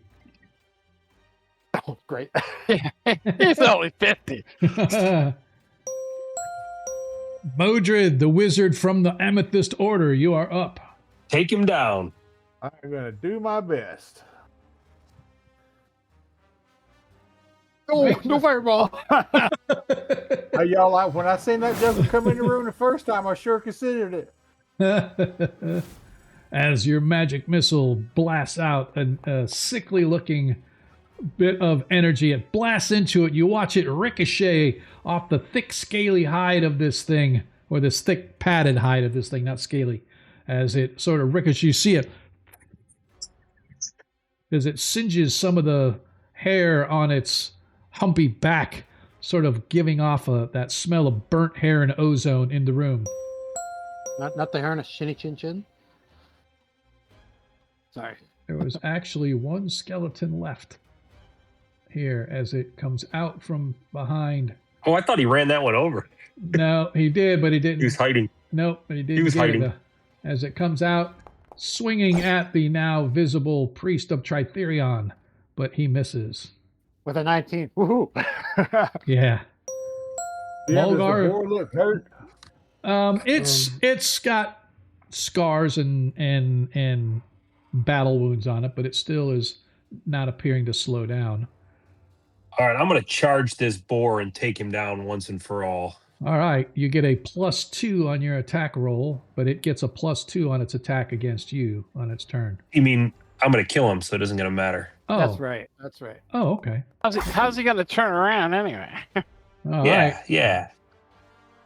As you hit with a soft 20. Wrecked him. Yep. 7. And I killed him. Nope. Not quite. Nice try. Is that That's it for right. you? He's going for hobbits. Is that it Yeah, that's for all you? I got. As we That's go all I back to the top of the order, everybody roll for a negative. We're a negative. I don't want to roll a negative. I said roll for Oh, roll for a negative. my initiative's working now that I'm not invisible, interesting or not. That is interesting. There must be This is some setting my that, spell, not the. that won't let me do stuff that takes off invisibility or something. That is totally bizarre. All right. As we go, the skeleton takes aim at Renoir, bringing its skeletal claw down upon him, raking across his metallic armor. Unfortunately, cannot get through. But it is now the priest of Tritherion's turn to retaliate. All right. The mighty swing of my mace, I'm certainly going to bring down this board because Tritherion couldn't allow me to move. 100%. You got him. Uh-huh. Yes, 100%. I rolled one better than last time. Yes. That's a 20. It looks like a 20. Up, you are up.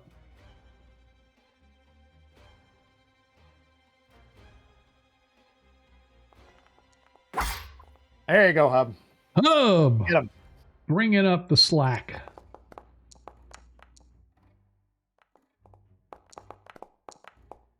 As Hub does 4 piercing damage, jabbing into the thing, causing it to squeal, pissing it off even more than it already has. All right. As it is now the boar's turn. As Hub has just wounded it, it sets its thick, heavy tusks upon the young halfling. Bite-sized. This ain't gonna be good. I want to see what this... sorry, I wanted to see what this is. Interesting. Okay.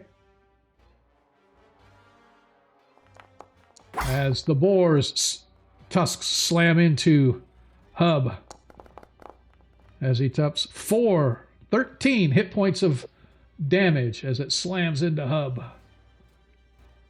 That is its turn. Mulgar.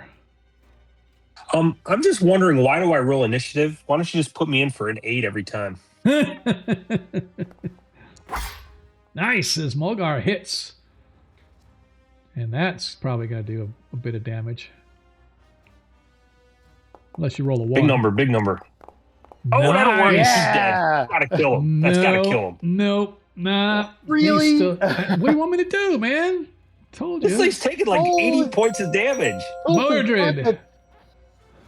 Finish it Finish up, it. Mordred. As he casts That it. thing. Nice. Make sure you target it. Crap. It's all right. You can target before you do damage.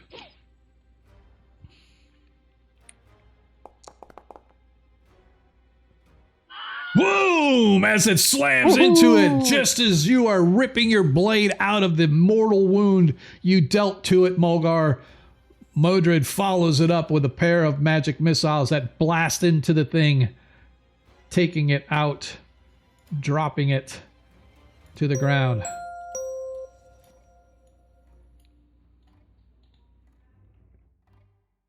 Stepping out of the doorway down the hall. as an arrow comes flying across the way, slamming Damn, these things into are tough. Mulgar. As the first arrow does 4 hit points of damage. The second attack, however, misses. As you see it coming this time, you're able to avoid as the arrow shatters on the ground or on the wall behind you as it boop, pops back in. Biamba. So the pig is dead. Oh, so is it? Can we transverse? Can we get past it? Yes, you can. Yeah, it's in the doorway, but you can kind of jump over it as it collapsed on the floor. As there is a skeleton just inside, and there's a tiefling in the middle of the room. All right. I couldn't get. Could I get to the tiefling on a charge, or because the boar's in the way? I am going to say that because the boar is technically in the way, it won't let you charge, but you can get to him. You just cannot attack this turn. All right. Yeah, that's what I'm going to do then, I think. If I go past the skeleton, will he get attack of opportunity? No, because you're still within the 5 feet. Okay. Okay. As you step up, and it is going to try to use its bow, but it's a -4 as its first shot misses. Second shot misses as well, as it is too close in order to do. I'm using my shield to hold his bow out away from me. There you go. As we go back to the top of the order, everybody roll for initiative. Where's the other tiefling? I don't see him. It's because He went back into the door. Yeah, there's a door in the south wall down there, and he popped out of there. Okay, now, quick question before I roll for initiative and decide what I want to do. Can I have, because they're taking care of that other tiefling, can I get my bow out and just ready it, and then as soon as that door opens, let it go? Absolutely. That's what I'm going to do then. Okay, so it's still, you're going to do I your... still can't use the wand to roll initiative, so... Yeah, if you want to use the wand, just do a regular initiative, and we'll see. I don't know why it's not letting you do it, but that's fine. Oh, 6. That's great for me. All right, Hub, you are up, good sir. All right, DM, I'm going to move, not to my left. I got you. Well, it's not letting me move. I can't. I'm underneath him. There you go. My bad. You're good. I moved him. I'm going to move. Well, you know what? I'm going to move all 10 feet, DM. Okay. And then can I use my sling? Well, you know what? I'll sling the skeleton to my south. Okay.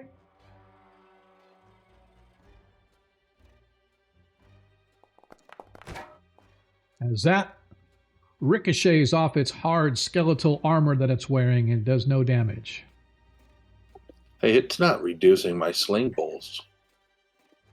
Do you have your bullets set up as ammo for your sling?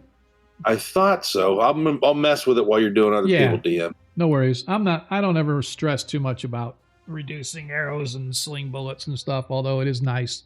If we miss a few here or there, no big deal. As the tiefling steps out, go ahead and target and fire away, Mulgar.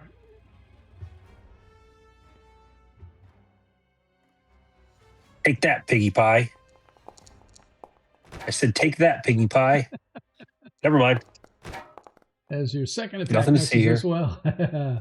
As it reciprocates. Damn. With a crit. Oh! With Oh! a crit. Ouch.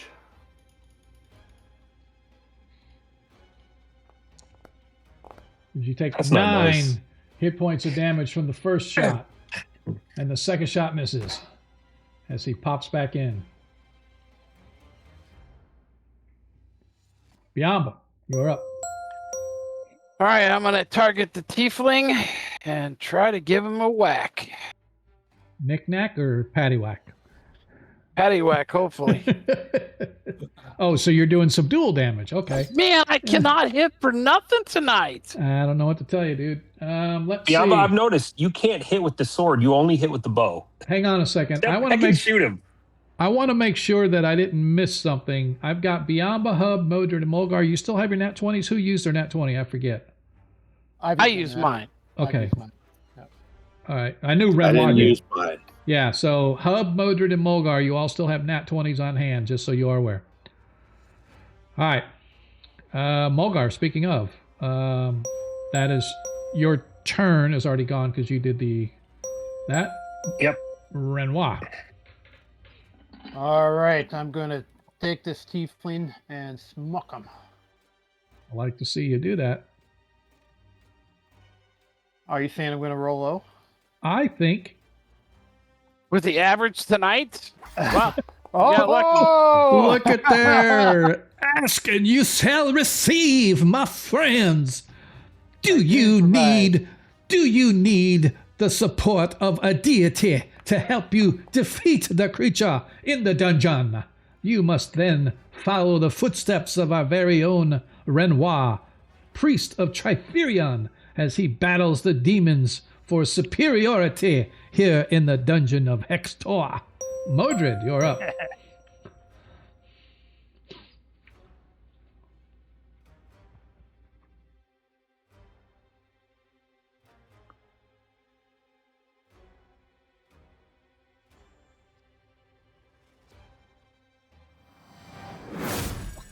I love those little effects as they go blasting in there. Nice. Stuck this last. No, man. The last couple times you're only doing like 1 damage. As the skeleton is going to claw his way. Oh man, I didn't see that skeleton right there. As it claws its way at the Tritherion. But the priest of Tritherion wears like a turtle shell and he's unable to get through it.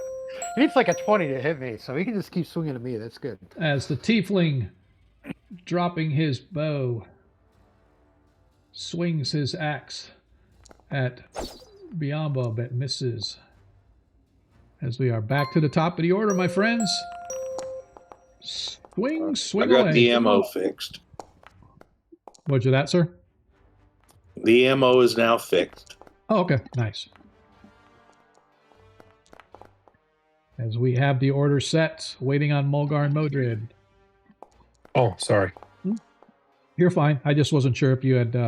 I don't want to rush you guys. I just want to make sure that you are aware. No, I was just trying to think what I wanted to do, but Okay. kind of a pincushion here. Yeah, I got my 8 in there. It doesn't matter. All right. Hub, Harryfoot, you are up, sir. Sling, DM. Sling it is. As the sling misses. I'm going to use my 20. Okay. Go ahead and roll your damage and add a +4 to it.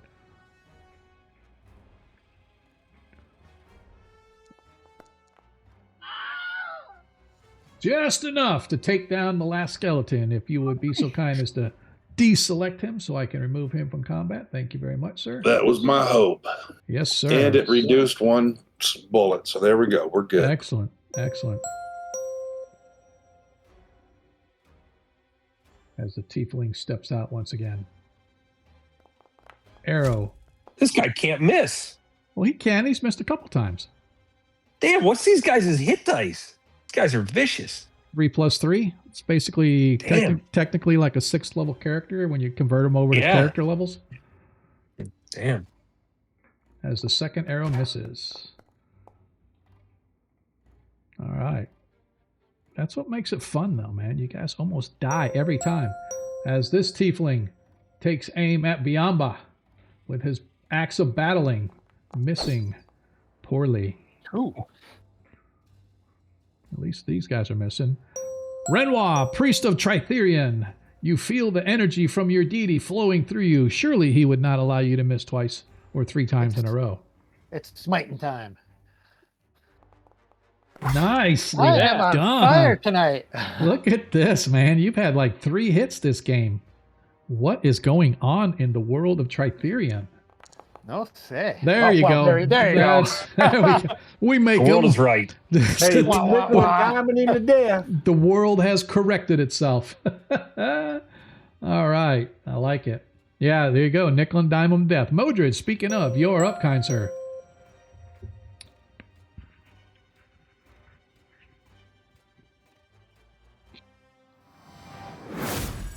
as the magic missile slams into the tiefling, Oh yeah. blasting it, causing it to stagger slightly before it recovers. Biamba, you're up. We're gonna try this again. Or How not. am I missing every single shot? Let's, I don't Welcome know. to our But world. yeah, to that It's point, ridiculous. to that point, he has an armor class of 3, so it is a little harder. But still, Mulgar Hey, where did he go? Can I see him? is How does he keep getting away from me though? he's in the door. He It keeps pops. hopping in out of the doorway. See these. So I can't charge him and get him, can I? No, because you have to have line of sight. Get this guy that's almost charging. Get this guy that's nearly dead. Hopefully. All right, I'm gonna go there, and that's 10 feet. So then I'm gonna hit this guy because these tieflings are Okay. pissing me off, and then I'm gonna bleed all over whoever's around because I'm taking a beating. That's how you Nice. do it, guys. There you go. There we go. Teach Biamba a thing or two about the blade. Yeah, he needs to teach me the bow. See you later, tiefling. Thanks for playing. Nice. No, wow. No, mommies. No mames. Yeah, exactly. As we go back to the top of the order.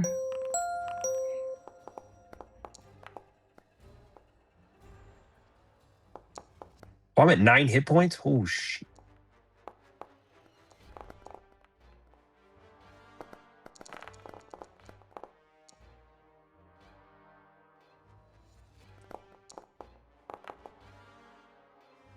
All right. D10s come across the board than a D6. Well, I had to figure out who the tiefling's going to attack. All right. As the order is set, and it appears Renoir has the con. All right, another smacky smack. Unfortunately, I didn't realize how far you were down, Mr. Mulgar. Otherwise, I would have cast a cure. No, that's all right. I'll do that next turn. It's okay. Still got that potion, I think. Yeah, we got potions. Wah, wah, wah. Hub, you're up. All right, so that guy's been popping in and out of that door down the hall, DM. Yes, sir. All right. All right, I'm going to move 10 feet and then have my sling spinning. So when that door opens and he steps out, I discharge my stone at him. Okay. Go ahead and move to where you want to move to. Modred, you are up.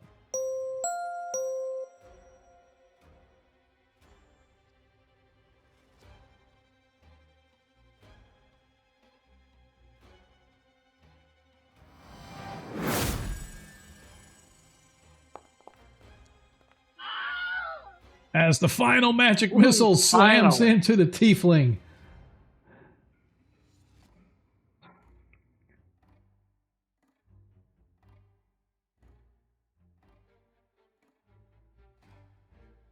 Can I drink a As- potion of healing? as you come back out of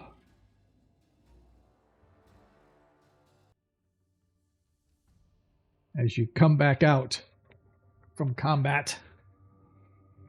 I thought there was another guy still. He has not come out, so we ending combat for right now. As you guys look from where you are standing now, that's kind of shitty. I'll do first aid on those that I can, including myself. Second here. I don't know why it did that. Let's go here. How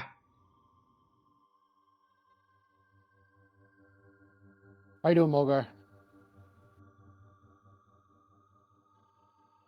It's kind of bothering me here.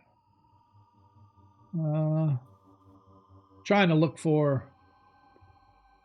It has. So where you guys are standing is once again the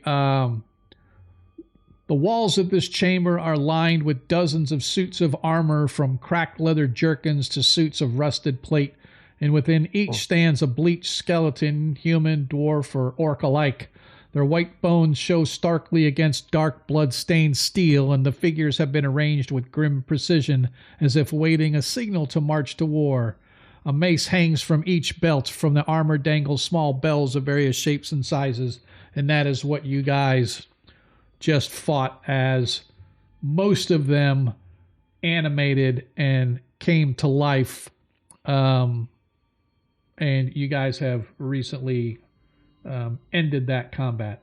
Down the hallway to the east, you can see, and again, I want to give these descriptions again, just because it's been a while since you guys have heard them, and I want to make sure we got them all in detail.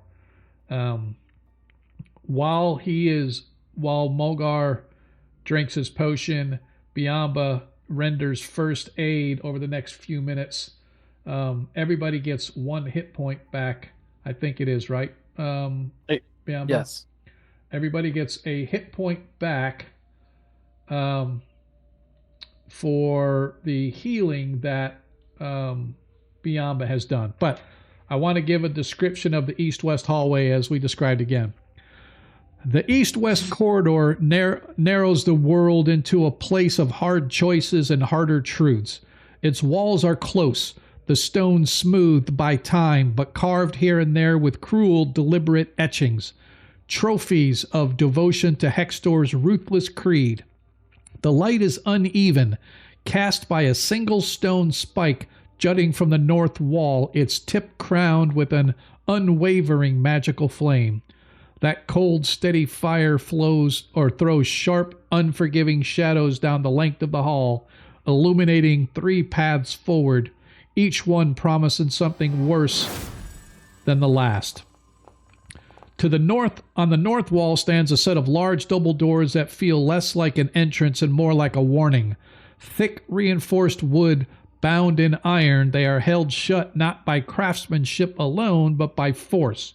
An iron chain wrapped tightly again and again around the handles, drawn so taut it creaks softly against the metal. At its center hangs a crude but heavy padlock, blackened and scarred, securing whatever lies beyond from intrusion or escape. The air here is unmistakable, sour, musky, and oppressive. It clings to the back of the throat and speaks of a large beast kept too long in confinement, restless, angry, and very much alive. Even the magical flame seems harsher here, its light revealing scratches along the lower edges of the doors and faint gouges in the surrounding stone, as though something on the other side has tested its prison again and again and again. Opposite, set into the south wall, is a more familiar sight, but no less foreboding. A heavy dungeon door of dark oak, reinforced with thick iron bands and studded with rivets, stands partially open and silent. Its surface is worn but sturdy, the kind of door meant to hold prisoners, secrets, or both. The iron latch is functional and unadorned, but the wood bears scars of long use.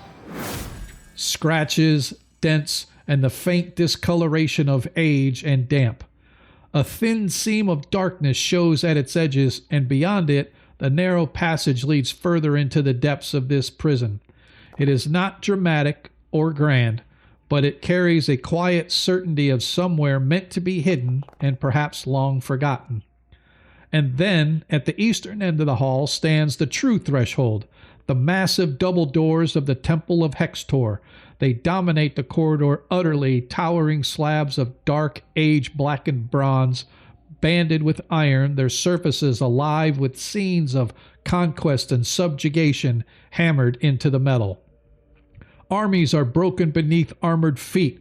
Prisoners kneel in chains.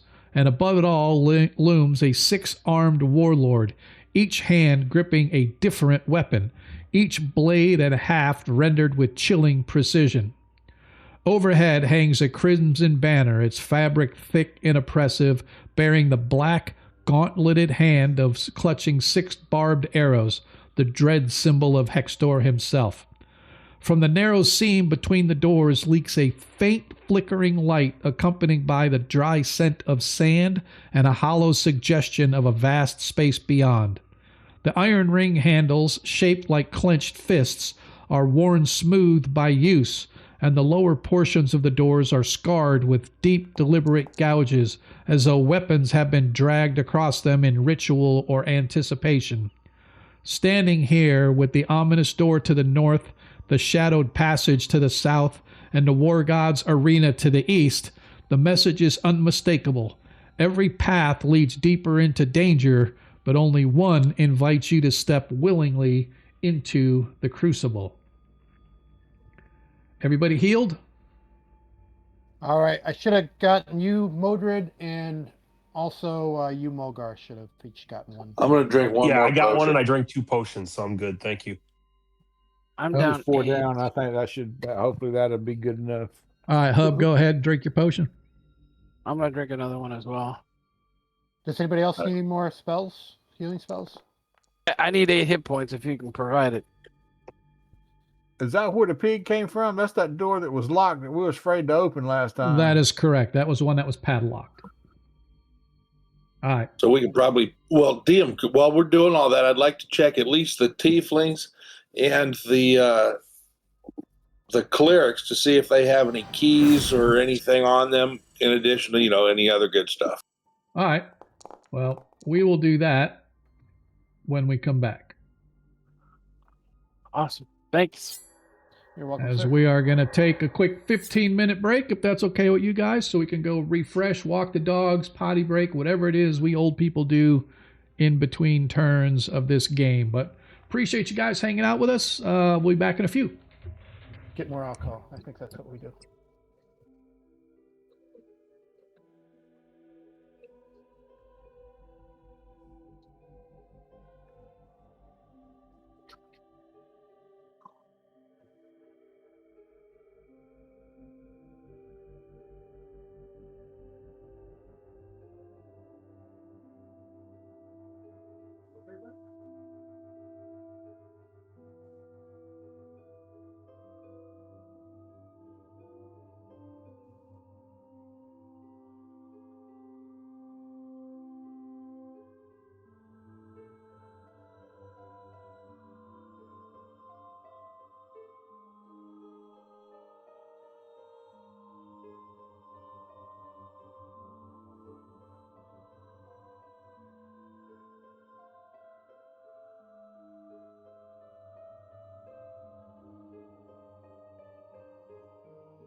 All right, who else was intimidated by the size of that boar token?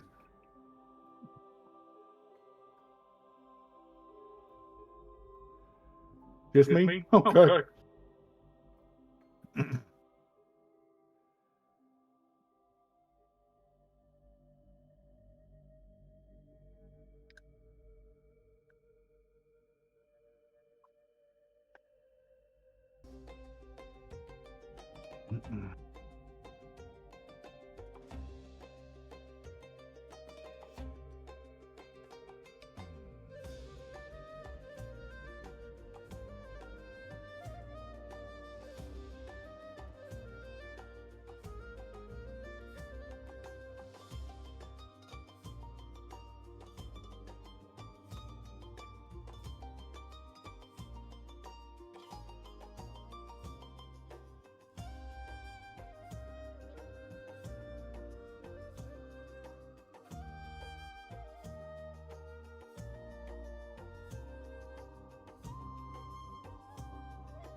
No, just on a break.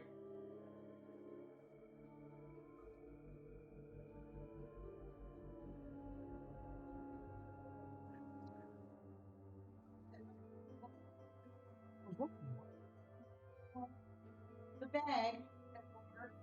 Is Yeah, delayed. you said that, yeah. So. Because Katrina said, I stepped away from the phone and missed the whole photo shoot because I was sending her pictures of me in hats. So I don't know how she'll like it, but I thought it was a cute little travel hat, yeah. And then I got her a book. She said she's into thriller stuff, so. Oh, good. So I thought, oh, it's gonna be a good one.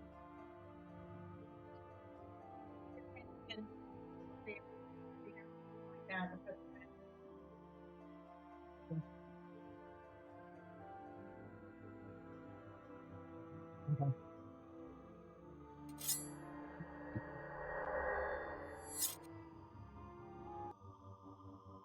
And we are back. Everybody still with me? Hopefully. Everybody there? Here. Yes, sir. Yep. Bueller. All right. I'm going to pause this. All right. Welcome back, everybody.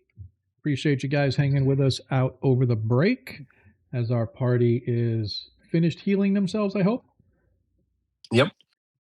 Everybody has Yep. done their thing and done their healing. As you search through the tieflings and the other stuff that is there, you guys do manage to find a little bit. You find a total of, make it a rounded up and even 20 gold coins between the. They didn't have the sling of the halfling gods on there. It was there, but as soon as they fall, it immediately gets returned to the deity that blessed them with it. Therefore, but let me look and see if there was. They do have, I will say, in all honesty, they have, the tiefling that's there has a battle axe as well as a composite longbow.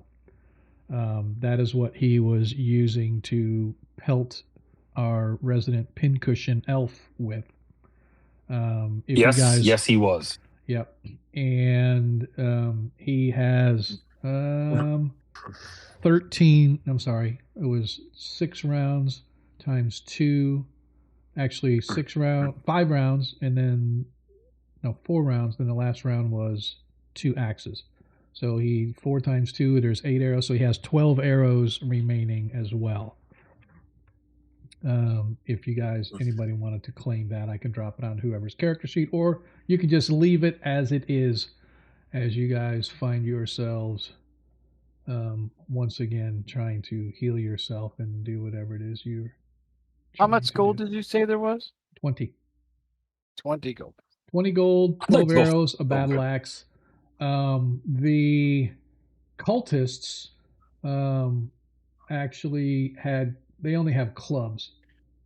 So they didn't really have anything other than the clubs on them to fight with.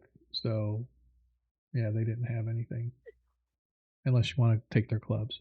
So the two. You know what? 2 cultists. I do. Can you drop a club on my character sheet? I'm not proficient in it, but if we find more skeletons, it's better than my hands. Yep. So let me. Thank you. Club here. Here. Could always use your big toe. It's a good idea. So there I'm was actually 20 want to go gold find our. pieces? Yeah, I put it down in the list already. Okay. I want to go find that cleric. I got a nat 20 burning a hole in my pocket for him. I want to go open this door right here, DM.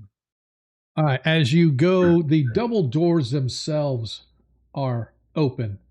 You can see that the heavy iron chain that once wrapped these double doors has been undone, pulled out of the door handles, and dropped on the floor to the right-hand side. The key still in the rather heavy but well-oiled padlock. The air here is thick with a sour, musky odor, the unmistakable scent of a large animal confined too long in a small space. A single stone spike is stuck driven into the wall here just to the right, and it is capped with a steady magical flame that throws a steady, harsh, reddish light throughout the hallway. Is that like a continual light spell or something? Yeah, so it literally something we could grab? is a continual light spell. So Is that on something portable that we could grab, or is it? it is driven as a spike into the wall. All right, so that sounds like a later project. Yep. But other than that, I want to see if there was. So do we Yeah, want we're in this southern room already, right?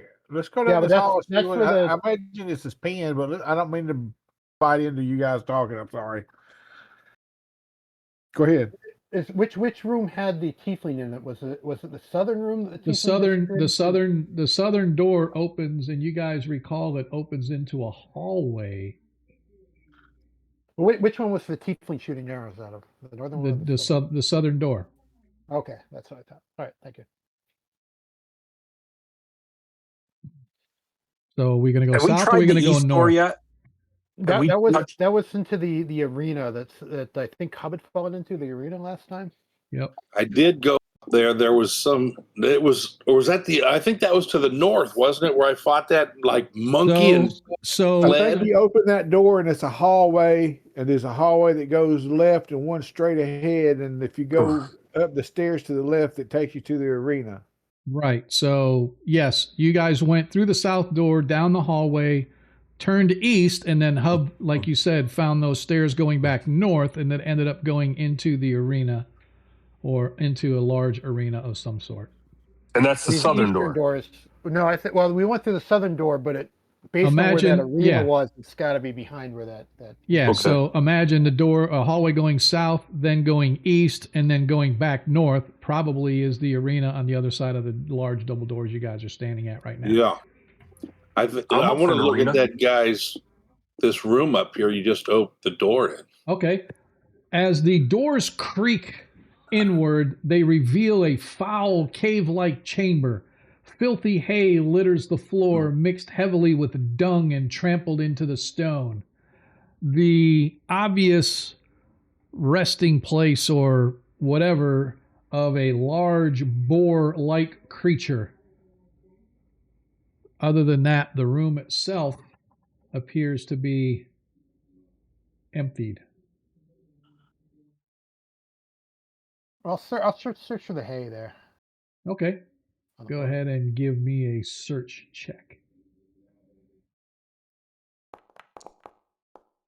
Woohoo. As you search around, you find numerous bits and pieces of bone of various animal and humanoid creature alike. But none of them appear to have any clothing or anything, or perhaps the creature ate them. But all that has been left is the remnants of bone and detritus about the room as you try to work your way around without stepping in crap. Yeah, I'll let somebody else search for the crap. Oh, I've seen enough. What's that? I said I've seen enough. Okay. As you guys exit back into the hallway.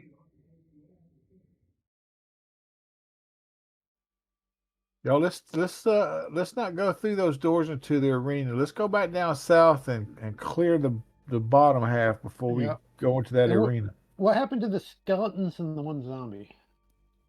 They disappeared. All right. Raggy. We get to fight them all at once. Woohoo. All right, what are we doing? I like the east door, but if you guys want to go south, we'll go south.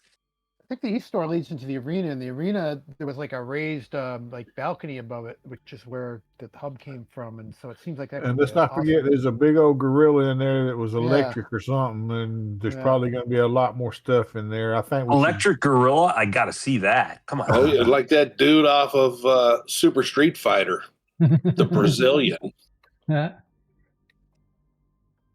Electric gorilla. Yeah, what was that song? Yeah, let's do that south door. Electric boobs or something? Wait, or was it boots? I don't remember. Mhm. Something like that. All right. South door. As is that you what we want? stand before the door, South door. Is that correct, everyone? Sure. All right. So did you vote? I voted east, but you guys want to go south? We'll go south. who are we missing? There's a character. Yeah, we got token four. missing. I'm people underneath here. Mildred. There we go. Oh, there we go. Mildred, listen to Hobbs. All right, I will open Mr. Door. I'm sure this will go swimmingly. As you grasp a hold of the door, you find that it has been barred or locked from the other side. Oh, you're up. All right. Well, let me take a look at that. If you can't get it, I have the key. Oh, well, let me try and do a pick lock first. Okay.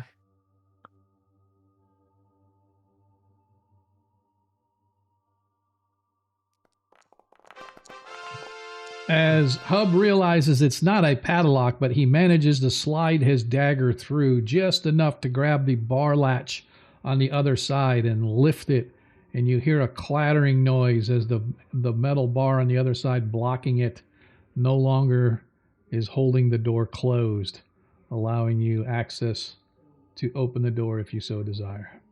I urge the guys to move. There's been ruckus. Oh my goodness. As you open the door, on the other side, you see several undead piling through, attacking you all. Everybody roll for initiative. What are they? I can't see them. The skeletons again? Yes. No, there's a couple of skeletons.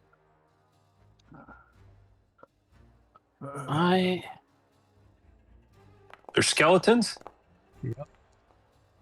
All right. Really, now the thing is not allowing me to click on it again. What is up? Don't know, but I like it.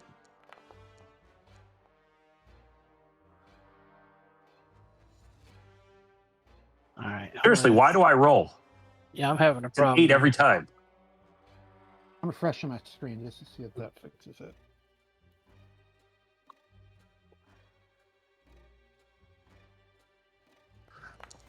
There it goes.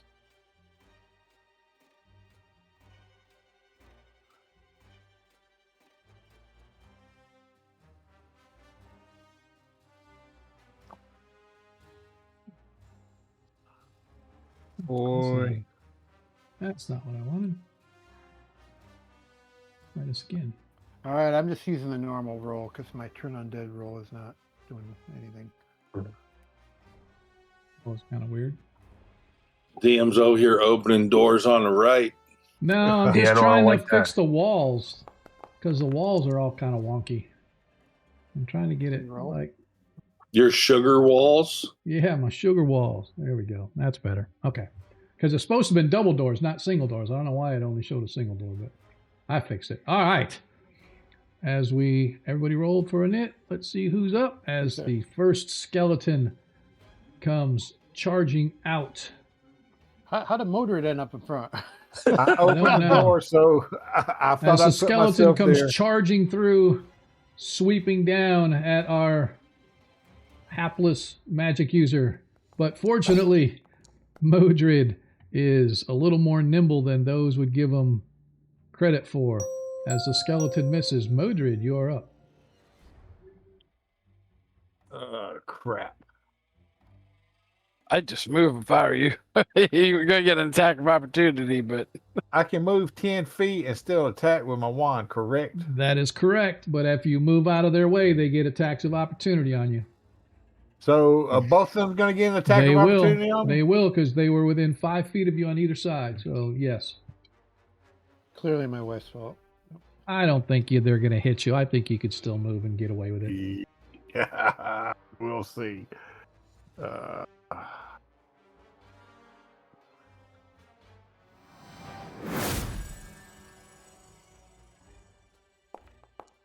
Nice.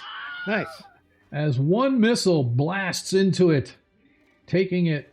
Oops. Go ahead and deselect it so I can remove it off the. Oh, and I think that was one of the zombies. Yep, I that was deselected it. a zombie. That's weird that it only had that many hit points as a zombie. That's kind of bad. Maybe he Yeah, got it hit looks like- before. No, he didn't. I just, when it drops it on the sheet, it automatically gives a hit points instead of the hit points that I wanted. But that's okay. I'll let you take it out. No big deal. Yep, I think it's All like right. 2d8, so it could be that Go ahead and low. make your you know? roll, DM. Yep. He is gonna let Matt. me target you as he swings with his claw as you go, and it misses you anyway. See, I told you wasn't gonna get hit. Yay! All right. As the other skeleton comes charging out, and he is going to, let's do a die 4 roll. He wants to Number attack me. 1 as he goes after Biamba. Missing Biamba.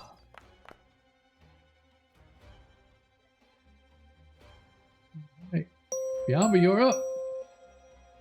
Let's target him. See if I can give him a whack. I miss. Of As course you I miss. Of course you did. I like it. Patty whack. Give him a whack. All right. Oops. Let's go with Hub. All right.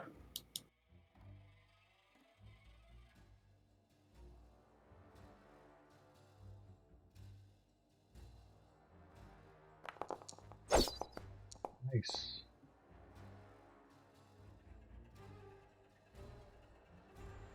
Benoit, you're up. All right, these skeletons are getting turned. Okay. They messed with the wrong cleric.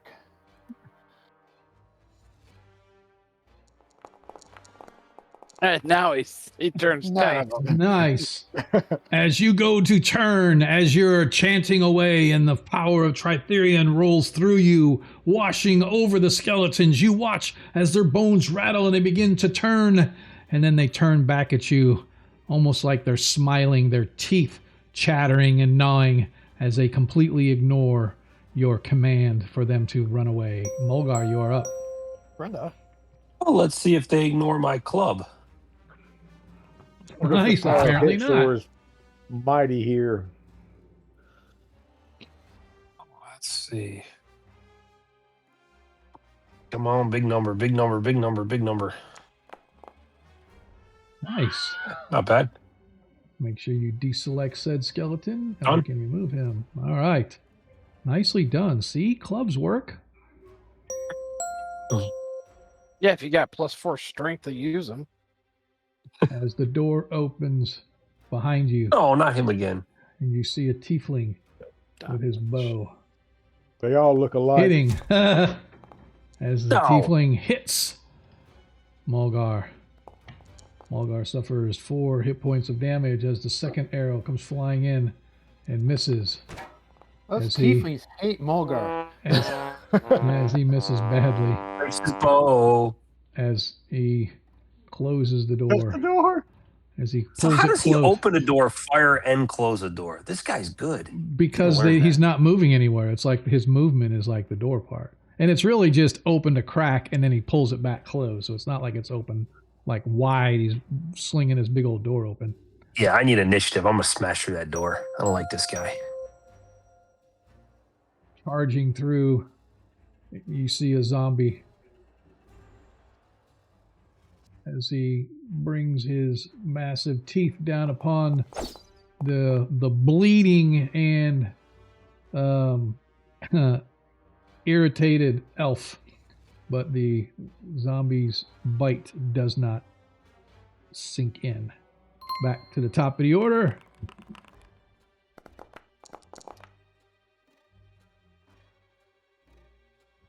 Oh, we got Yeah, it. yeah, everybody roll.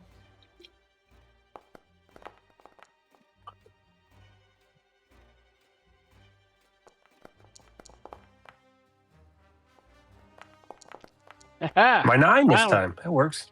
Nice. Oh, look at there. Miamba up first with the -1. As you I'm gonna have go a- after this skeleton because I got that club still. Okay. Did it roll? No. There it goes. Come on! Oh, don't drive I mean, angry. Don't drive It's angry. ridiculous. Absolutely ridiculous. It's improbable. I don't know what to tell you, man. You talk to- Inconceivable. hey, you can talk to the priest of I'm kind of looking at Tritherion. this going, yeah, that sounds about right for me. As the magic missile slams into for 4 force damage against the zombie. Renoir. All right, I am taking this zombie out.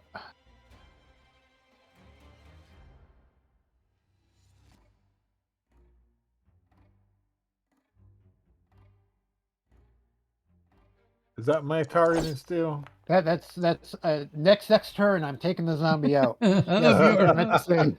Hub.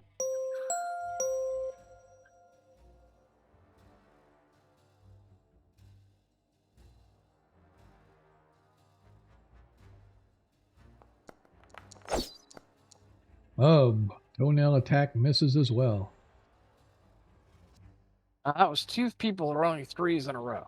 Yeah, I know. Yeah, dude, This is I'm telling you. ridiculous. One I'm of us telling is you, normal. That's all I'm saying. Something is going on with this freaking roller.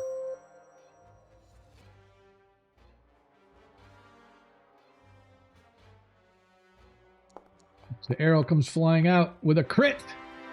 This time hitting the priest of Tritherion. Oh, As he suffers 10 hit points of damage from the first shot. The second shot hits as well. With a 19 this time. For an additional 2 hit points of damage. Brenda. Said 2, but it got 8. Oh. Yep, Oh, sorry. you still had the +6. Yeah, I on, still had the +6, so let me give you 6 back. Need you back to 12. My apology. Oh, hang on. No. Oh, yeah, I did. Yeah, you're right. Yeah, I did. Sorry. Yeah, I did. It's weird because sometimes it keeps it on and sometimes it doesn't. I don't know why it did that. But my apologies. But yeah, I gave you your 6 back. It only took 2 that second time. Yep, no problem. No. All right. As the zombie goes after Biamba with his bite, missing Biamba. As the skeleton goes after Hub with his claw. Missing with the claw. All right. Mulgar, you are up. You have a zombie and a skeleton. All right. Fix it, I'm Mulder. gonna finish off the zombie and then I'm gonna go kill that tiefling because he's really annoyed me. Nice. Die, zombie, and then I'll get your tiefling buddy. Or not. That's kind of weird. The other one was wimpy, and this one is not. That was tough. Oh, he did. It's like, I don't know why he did, because you Oh, there did we go. enough. It didn't, like, it took it down. There was, I was looking at it literally, and it had 6 left. You did 6, and it took it down to 1. I don't know why it had it. This group doesn't get the automatic Constitution save to see if it stays at 1 hit point. That's 5e. Yeah, So, he made his death save. He's okay. Yeah, exactly. All right. Back to the top of the order we go. Y'all want me to try to web the door shut? No, I'm going through that door. Okay. I think you're gonna like what you find on the other side.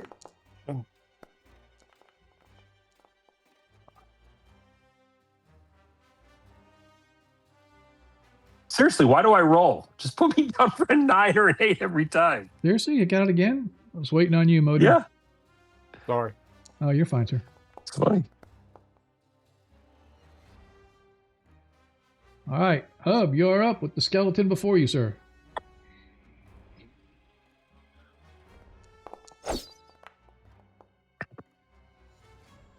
I need to Who's in buff the these trees? toes again.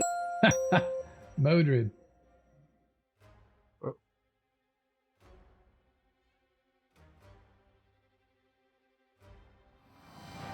Modred's going to use every one of them charges in that wand of magic missiles. Can he recharge that? That doesn't recharge. Hmm. All right, that's it for Modred. Renoir. All right, this time clearly, I'm going to take out the skeleton. what could possibly go wrong? Hmm. A 7. A 7 could be what goes wrong. Yes. Seems about right. As the skeleton retaliates on Tritherion and misses. Biamba, you're up. You can do it, man. Finish him. You got You it. can do it. You got it. There we go. Finally, a goddamn. And it's a crit too. Nice. Nat 20. Don't forget to add D6 or 6 to your D6 roll.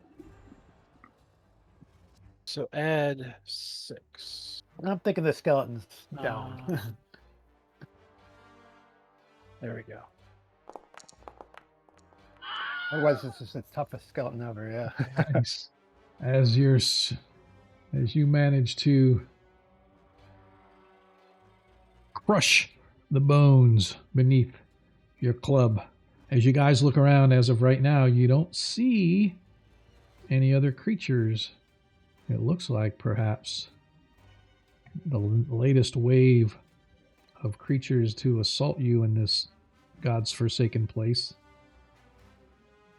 are done. All right, Mogar, let's go charge them. You might as well, since they know we're here. Oh, I'm going. I'm kicking this door. Yeah, I'm gonna. Switching back to bow. I'm gonna cast Cure Light Wounds on All myself. right. Let me describe this first before you guys go too much further. Oops. Okay. That's the game. Here we go. There it is. All right. What was that? That was me Cure Light casting Wounds. Cure Light Wounds on myself. Not in the middle of combat. We're still in combat.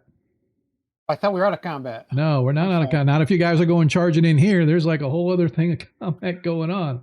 So, All right, undo that then. I don't know. I thought we were between combats. no, we are still in. All right, and make sure that the spell got re-added to your character sheet. So, all right, as you My guys, apologies. You have a pissed off elf. this vast chamber stretches long and wide before you. A balcony runs along 3 sides of the room, perched some 20 feet above the sandy floor below. Numerous torches, evenly spaced along the walls, burn with steady flame. Opposite the great bronze doors you are entering stands an elevated viewing box fitted with several ornate wooden chairs arranged to overlook the chamber floor. At the center of the arena rises a towering statue nearly 20 feet tall. A 6-armed warrior clutching a fearsome assortment of weapons is what it actually is. A blood-red gem the size of a clenched fist gleams from its sunken brow. A thick layer of sand covers the entire floor, while the surrounding walls are smooth, polished stone. Above the lower double doors that you guys have entered hangs a crimson banner bearing black and gauntleted hand clutching 6 barbed arrows. And as you look, you can see immediately sitting in the box chair all the way across the room is the individual that came out earlier and cast the symbol on the ground that burst into flame. And last but not least, you can see what appears to be a massive, about 8 foot tall, ape-like creature grunting as it's scooping up sand. As soon as the door opens, it bellows a loud challenge as it pounds upon its chest, and it leaps toward the front door. And we are going to continue our combat from there. Yep, and my spell still looks like it's used, by the way. I don't know how to undo that. I can do that for you. Now your web would be nice on the cleric that you wanted to cast. No, I think I'm fixing to 5d6 fireball his tail. I like that. All right. As we... His token looks a little too vicious for me.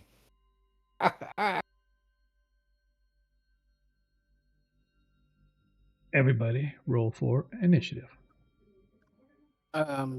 It's still got us. Oh, it's still in. Yeah, sorry. Let me clear this first. And I want to get rid of him. Him. I need to remove him.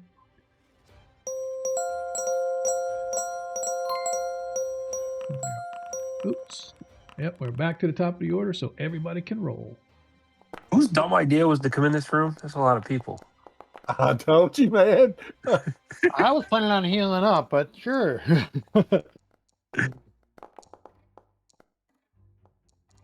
Yeah, that's what a 5d6 fireball. I couldn't roll initiative.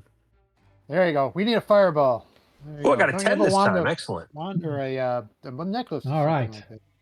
You guys watch as the ape-like creature leaps into the air. It lands about 20 feet and continues to charge as it comes right at Mulgar.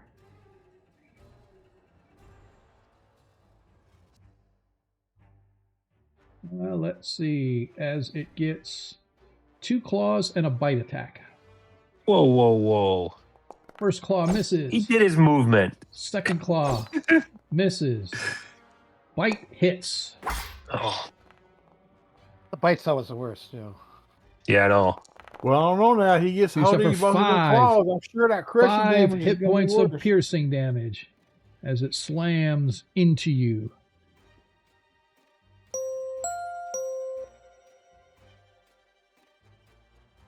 As the southern door opens, and you guys, Oh my as goodness. Modred says, "Oh shit," as you guys see this massive half-orc that you guys thought you killed last time you were here, standing there grinning as he brings his blade down, or I'm sorry, his flail down upon you. As his flail misses. Don't worry, you're going to kill most of them with your fireball. That's I all don't right. We're think going to it'll get a reach, second man. magic flail out of this. All right. This one is not in combat. I need to take him out. All right. Sorry. Hub, you're up. All right, question, DM. Yes, sir.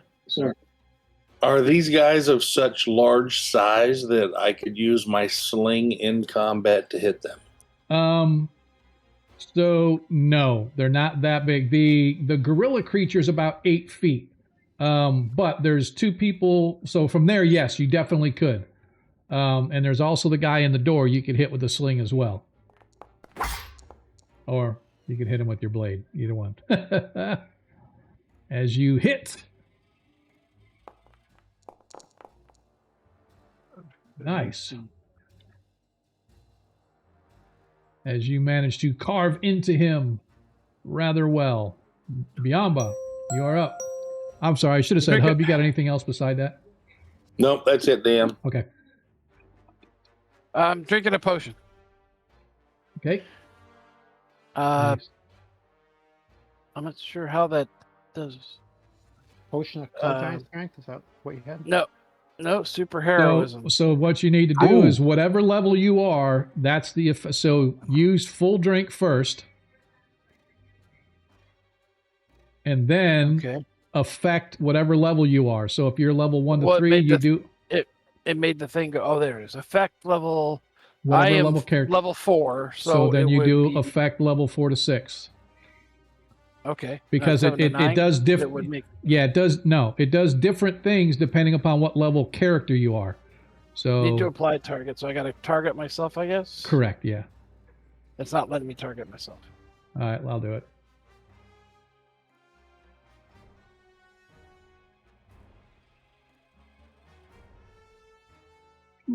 There we go. And I have supplied it. And oh, look at there! You got 62 hit points now. Cool. Nice. And it should have changed my FACOs and my saving throws and all that stuff, Yep, right? your movement's now 150, hit points 62. I want to see what it says. It lasts for 21, Man among men. 21 rounds. It Bet you added hear hit what that broad points, bastard's scoring and now. and it adds +4 to your attack rolls automatically. So whatever your attack rolls were, so it modified it that way. That's how it doesn't change your THAC0 per se. It just adds a bonus to your attack that simulates the THAC0 change. Okay. All right, so that's all I can do this round, correct? All right, yeah, correct. Or you still have 10 feet of movement, but there's a guy in the doorway that he would get a free attack on you if you move out of his range. No, I won't be moving. Roger that. All right, Modred. All right. Whoa, that's not what Modred wanted to do. All Okay. right. Modred takes his full movement forward. Go ahead and get your attack. And as he's moving forward, he's reaching his hand up for that necklace of fireballs. Okay. Babble. It says I could throw it up to 70 feet. Right there is 70 feet. Ooh. As he crit hits. That Oh, I may not do anything. Let's see what the damage is. So for 8 hit points of damage, 10 bludgeoning damage. That does not interrupt you because it's not a spell. Right now, I'm going to use that 20 that I have Okay. to Roll dead it first. center. You might get away. Yeah. Oh, yeah. Oh, yeah. Yeah, because it's not a hit anyway. It's a saving throw. yeah. But no, I got to roll a d20 to hit the square that I wanted to hit. No. No, it's magic. No, it's a magic. It's a fireball. So it's just like Okay, I casting a just- fireball. All right, I was just reading the description of the thing in the Okay, so in go the ahead book, and the- read it really quick. Tell me what it says, because I just thought it was a regular fireball cast. Hold on, let me pull it back up. You might be right. If that's the case, then yeah, then you can just use your 20, but then you just It says the beads of this necklace can easily be detached by the wearer and hurled up to 70 feet. Upon reaching its target, wait a minute, that's not what. Let's see.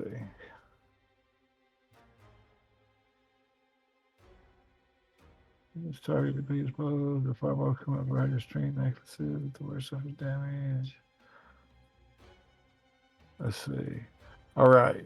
Found your note. If the it says if the GM desires an attack roll to see whether the bead goes where an actor wants it to throw it, use the grappling attack roll and decide ahead of time. Disappeared on me. so no, don't worry about that. To me, this is Okay. just like casting a fireball, and you're throwing it just as if you were casting a fireball. So what you're going to do now is you're going to do cast. First of all, yeah, just do cast versus spell first. Okay. And then you're going to place the fireball template where you want to center it at, up to 70 feet away. Right here where I'm clicking is the 70-foot mark, because there is a little bit of elevation involved. All right. What happened to the template? It disappeared on me. I don't know. Want me let to me place it grab for it you? again. You just tell me where you want me to place Right it. here, up there. right? Yep, there you go. Okay, and then click save versus spell. He made his save with a 20. Now click damage for fireball. That was a cool effect, though. Yep. It's 26, right? He does it did 16 hit points of damage from the fireball as you watch as the fireball just erupts in flame all around this guy. You'll hear him cry out as he throws his hands up, and when the smoke clears, all of the chairs and everything, all the cushions and stuff are completely ignited, smoking with this thick, heavy oil that preserves on them and stuff, and the sweat and everything else is starting to burn away as it pours a blackish smoke into the chamber, and he's sort of standing there waving the smoke away. Kill them before I kill all of you.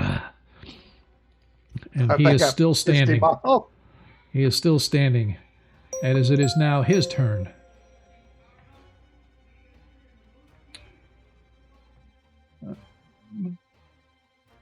Let's see. He can. Let's see. How long? Yep. What is the range on this? Okay. So he moves right here. And how many can he do?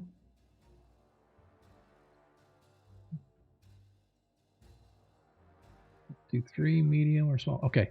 So he is going to target. He only sees the 2 of you in the door. So he is going to target Mulgar and Modred.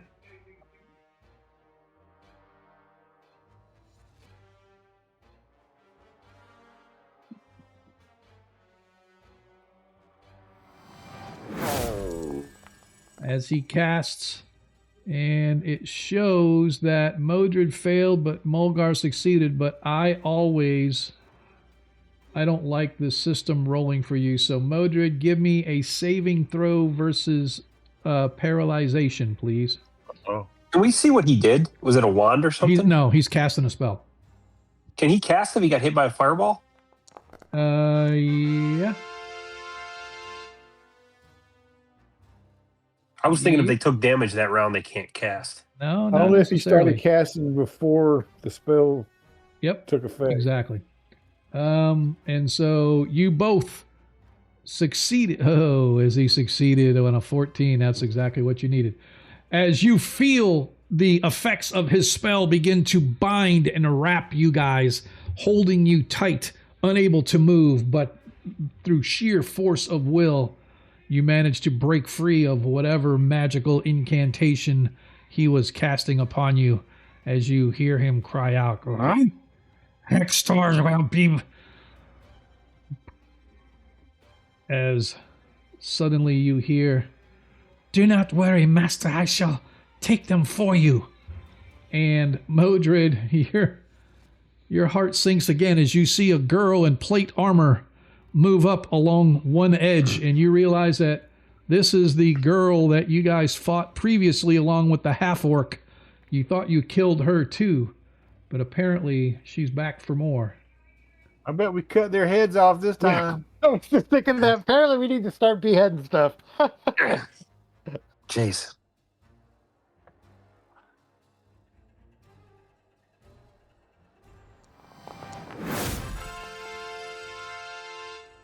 As she casts, and Modred, you recognize the incantation that she was casting as she was trying to cast a silence spell all around you guys, but through sheer force of will, you managed to avoid any effects of silence going off around you. It's interesting that they actually have a save versus that. I don't think there is a save versus silence. Oh, I know why. There is if they cast it on a person. Yeah, that's why. So That's why it was. Because that's why it said you saved. I'm like, I'm not trying to cast as a person. I just want to. Yeah, if you want to avoid it, you cast it on an area. Yeah, and then there's no saving throw, but then they can move out of the area. Yeah, that's exactly. Yeah, see, because here it's like, why is it? But I am going to.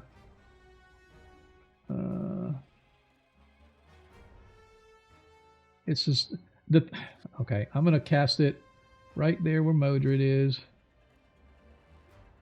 It's stupid the way they've got this. It's like usually you would have a template, but it doesn't even have a template. You want me to move out of the way? No, we're good. There is a 15-foot silence cast around you, so now there is no spell casting around you guys where you're at right now. Mulgar, you are up. As you have this huge creature. It's not huge. It's technically it's considered a medium size. I think it's a medium size, but it's like 8 feet tall and half. Well, I'm going to give my battle cry, but it doesn't come out. Yeah.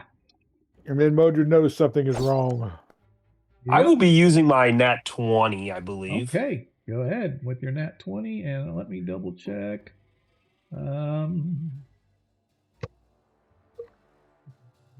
Does it do anything to him? No, I'm just looking to see if it has whatever I have to look at. It doesn't give any details on the front of it, any of the things that it may have. Well, it's large, right? It's 8 foot tall, so it's considered it's considered medium. Oh, really? Okay. Yeah, even for effectual wise, it's considered large, but yeah. So no, it doesn't resist. Dang, 18 slashing. I love it.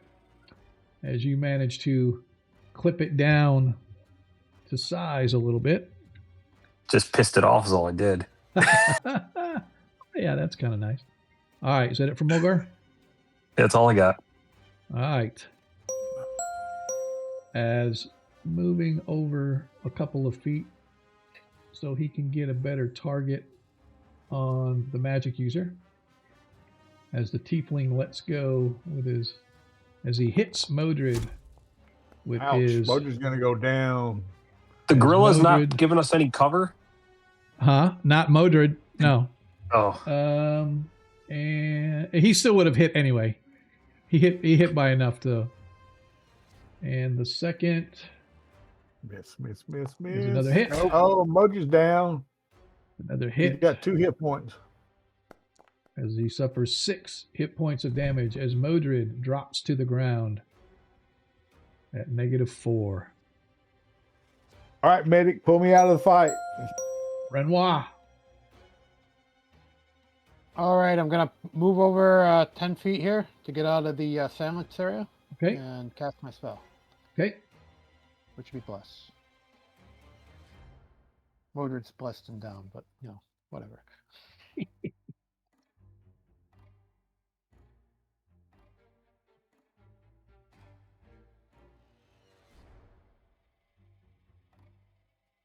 I think I placed a template or something. Yeah, I don't you know should. exactly. I thought it's a template. So yes, place template base AOE and then put it wherever you want it so that hopefully it gets maximum effect with everybody. I'm gonna try to. Do I do something like an area effect where I place it in the middle of everybody, or Yeah, however you No. want. Just do the place it and then looks like you've got everybody. Except for me, I'm not hit. Well, I think it's underneath, but yeah, so you should be Yep. just and then just do effect blessed. If it's not there, then I will add it to I'll add it to Biamba. All right, So now- I think we're good. I think I got it right in the middle of everybody, but I hopefully Yeah. that's how it works. Yeah, just so now just do effect.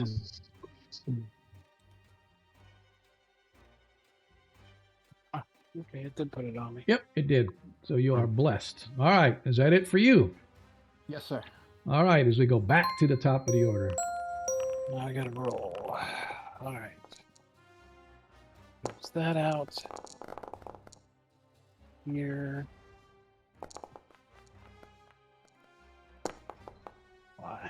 Nice, nice. All these nice dice rolls. a 7. I'm improving. All right. Sir Hub, you are up first.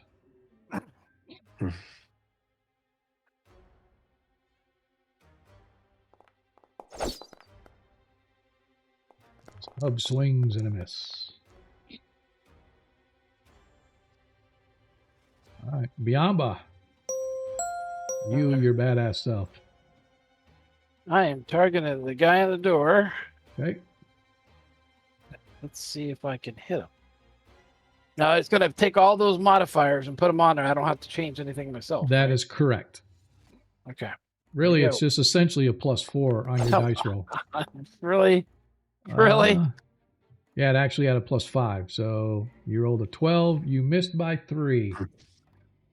And you Point. only have 1 point available. All right. Ridiculous.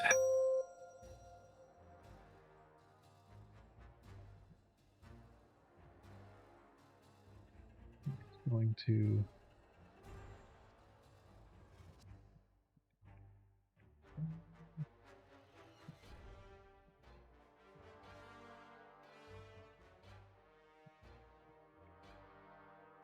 It is his turn as he comes over by the tiefling.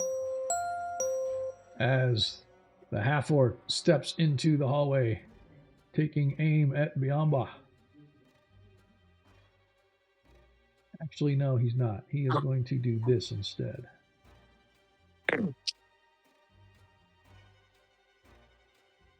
Guy had like a 10,000 potions last time, so hopefully we stole all those. Oh, he still got 10,000 potions.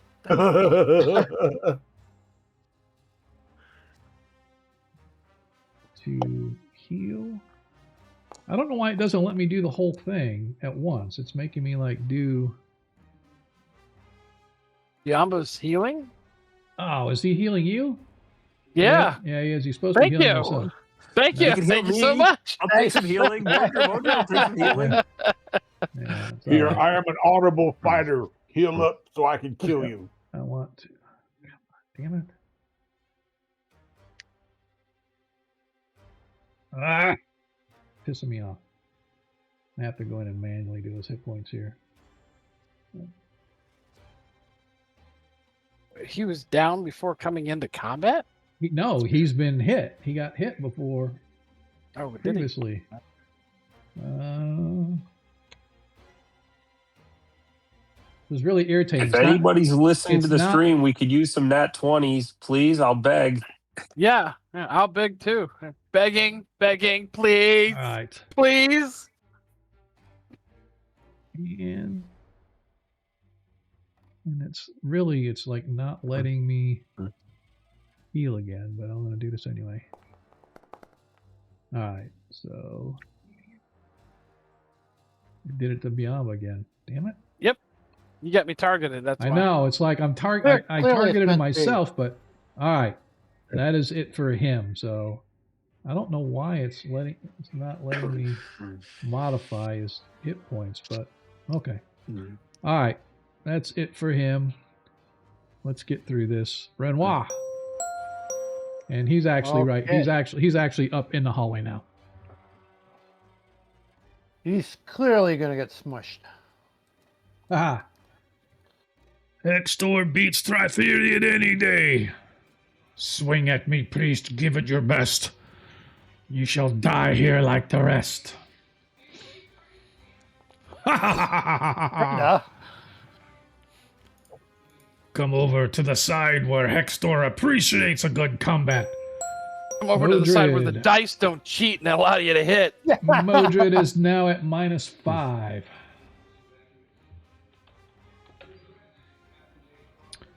Mulgar. Needs to get him up. Is there any way I can close this door? Yeah. If you want. Well, I am going to say it is a heavy iron door. You are definitely strong enough to close it. Problem is the door pushes inward, so it has swung open. So both of the doors have swung open inside, and now you would have to get past the ape-like creature to get the door to pull it closed. You can pull the right-hand side closed because there's nothing blocking it, but the Nah, it doesn't do us ape any is good. All right, so I got to kill the ape to close the doors, basically. yes. Yeah, I think it's time All for right, a question of invulnerability. Yeah. Sorry. Okay.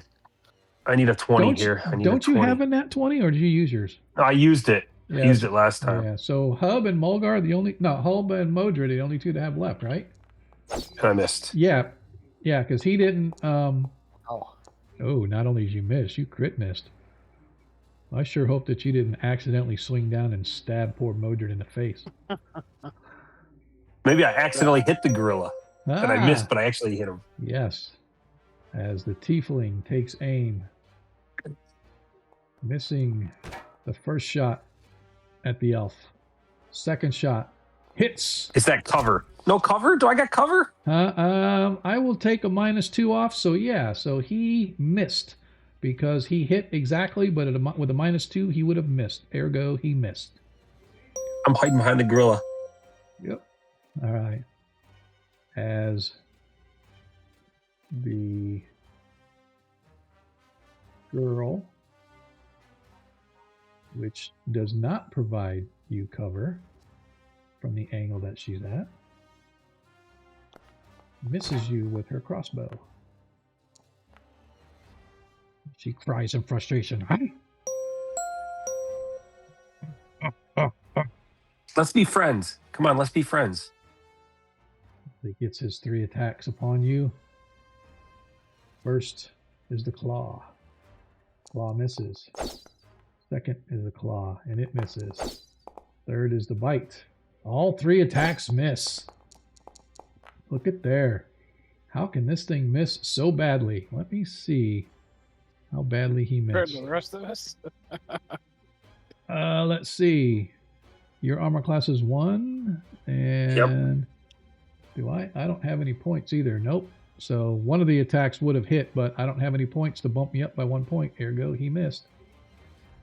It's hilarious because he's a 6 hit die creature, and he's missing while a 3 hit die creature has been pegging you left and right.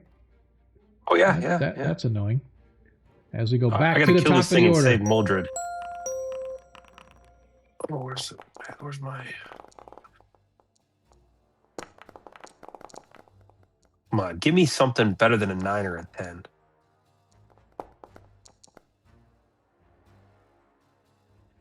Six.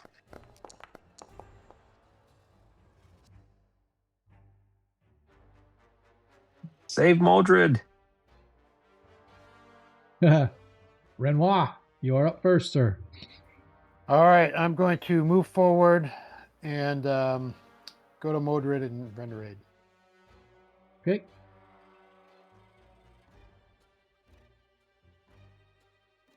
You have rendered aid. Or are you That is going to all I'm heat? doing. All right. And I- Modred is at 0 yeah. hit points now, and he is stabilized. Would have taken forever to heal. That would have been All right. I wonder if the And I'm gorilla in a should Coda sound. smash Modred's face in where he lies, or he should go after the elf. He should run away. Let's go after the elf. As the He claw likes attack Modred. misses. Cannot Modred believe. looks like a good guy. Finally, the claw attack hits.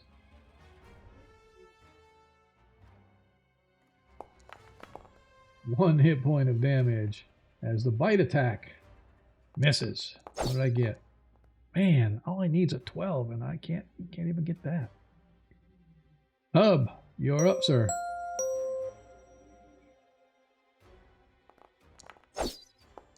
Go.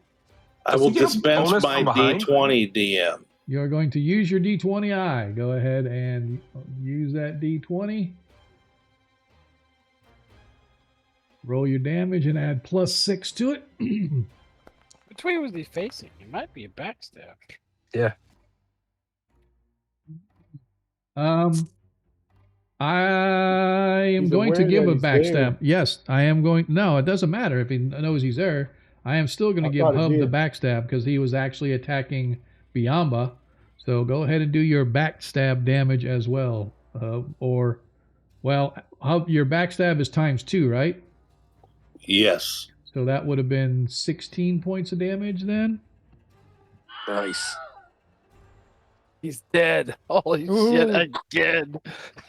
He's Cut probably, his head off. yes. Let's see if he That will stays be that the- way. Guy's getting Biamba. beheaded. I wonder if Okay, there's resurrection or something. Rack. I'm laying down, dude. You can jump over me. I can't actually. I don't think. Well, I can't. You yeah, I can guess get I could, you right? can move past them. You just cannot attack anything because you cannot It'd attack be anything. 15 feet. Well, Are you not moving only forward? that, yeah. So, but you can move up to your full movement. Moving through Hub and over Modred is considered 2 squares each. So they're 4 squares. So that's 20 feet of movement over them. But your movement's 150. So you can still move up to your movement. You just cannot attack. Right? So you can go as far as you Alright. want. That's So- 5 Yep. and 15, 20, 25, 30, 35, No. 40. No. I know. I'm just There's- trying to it's- figure it out. Yeah, there's 15 feet. Oh, now I'm stuck. Oh, yeah. Huh. Hang on, let me get you. Yeah, there you go. Now, if 20. you move to here, that's a Uh-huh. total of, that's 45 feet from where you were to here. So that's 45 feet because it was 20 feet going over Hub and Modred because it's half movement. So that's a total of 45 feet that you have just moved. You still have 105 feet of movement that you can go, right? But if you move past the ape creature, then it gets a attack of opportunity on you. But does that matter? You can do what you want. You can see up here in the balcony along the ledges or the gallery. You see the girl in plate armor, and then you can see the tiefling and the high priest on the other side. How tall is that on the balcony? I believe it's 20 feet up. Yeah, it's 20 feet up. You can easily do that with your barbarian springing and leaping. At least grab a hold to it. and Yeah, pull I can yourself jump. up. I can, with the spring, I think I can get up to 13, 14 feet, something like that. I gotta look it up again, but I'm not gonna be able to do it this round. Could I at least run up to the wall though?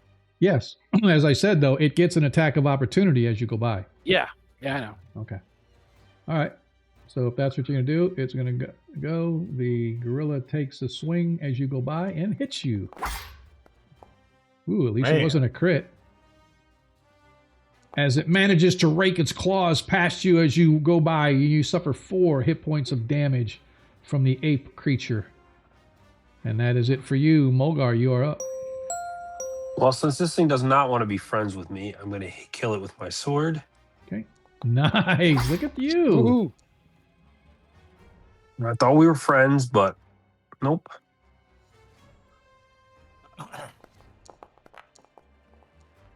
Nice. Not 9 bad. hit points. All right. That's all I got. How's this thing looking, by the way? It's still pretty tough. Oh, okay.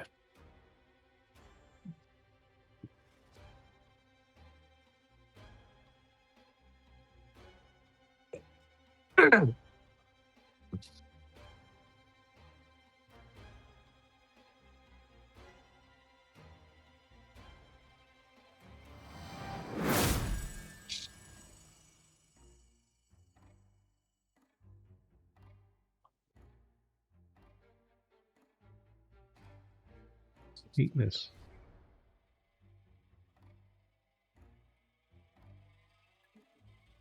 Actually, I'm going to undo that, and I'm going to put it on me. Do the effect of spiritual weapon. All right. Need to make sure that I've got this down right.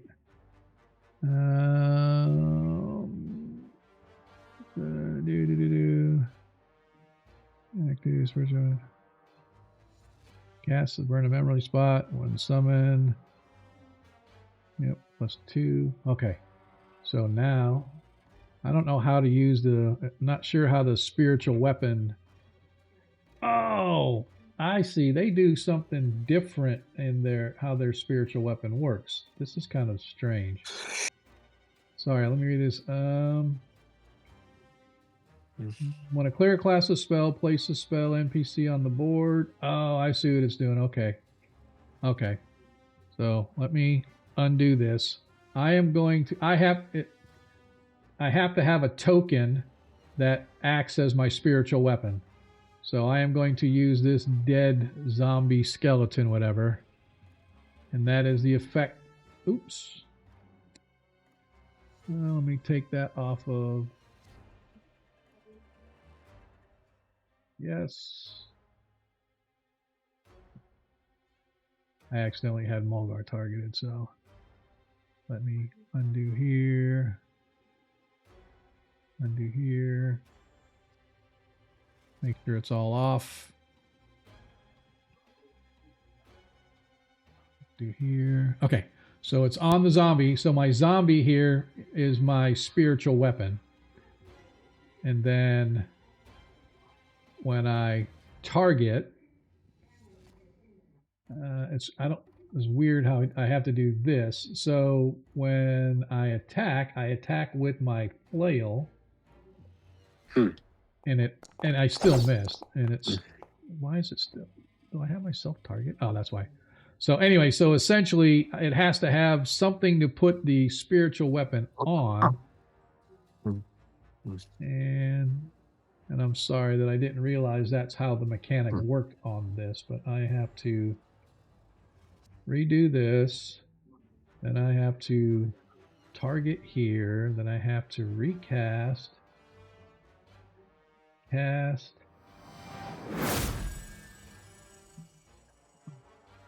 Effect.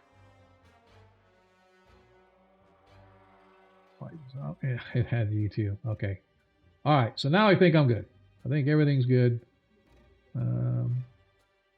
Says it's applied to the zombie, but that's why it's giving it. Okay, I see. For some reason, it's on.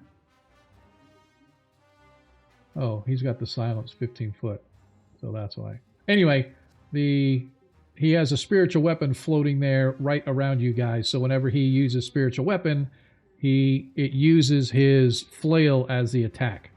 So Modred, you are still at 0, but you're still good. As the tiefling is going to move over here to try to get a better I'm still shot. hiding behind the gorilla. Hide. I know. As shot, partial cover, misses. Hit the gorilla. Partial cover. Both attacks miss. All right, I think we'll get through this. As the girl jumps down, lands in the sand, bringing her.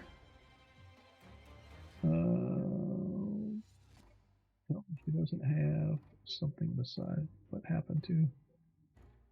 Oh, I take it back. She's not going to jump down because I thought she had something else, but she is going to take aim with her crossbow at Biamba and misses. Of course she does. Well, that was a crappy round as we figured out what the hell's going on as we go back to the top of the order.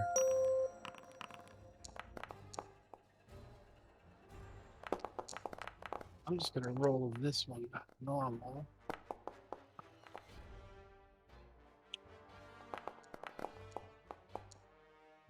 Seven. All right. Got everybody? Looks like Hub and Modred still. Did Hub bail on us? I know it's getting late. All right. There I we go. hadn't, but I had fallen asleep. Sorry, DM. No, you're okay. Renoir. All right, I'm going to move by and go outside of the silence effect. Okay. This will put me in range of the opportunity.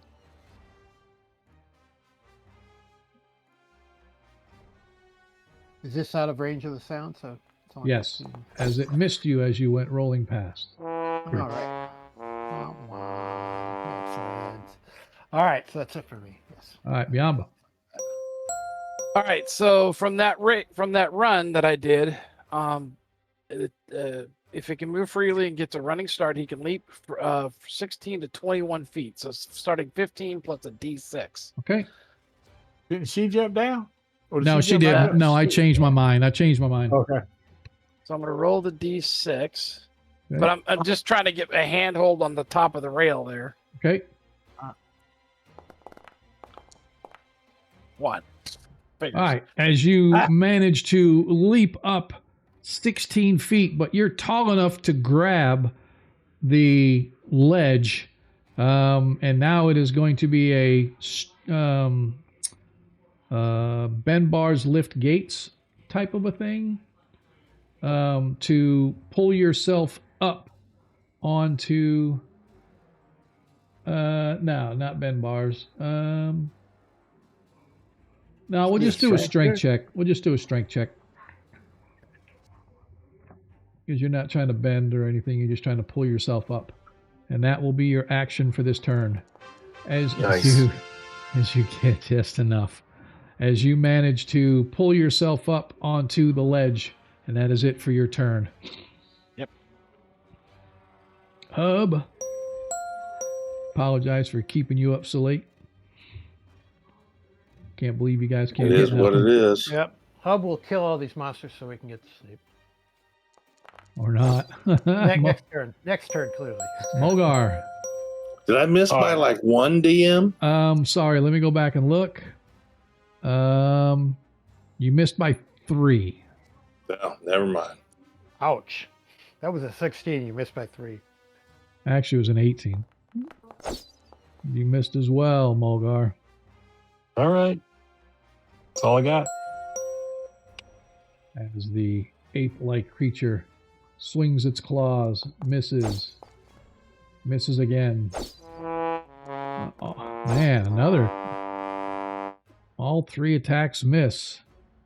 Kill it, Mulgar. As the high priest swings his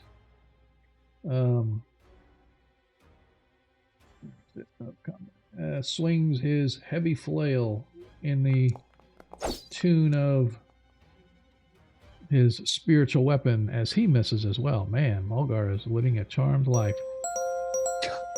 As the Making girl, up for the amount of arrows I took. Yep, as Biamba comes up, does one last shot and misses with her crossbow as she throws it down and begins to reach for a pair of daggers on her hip.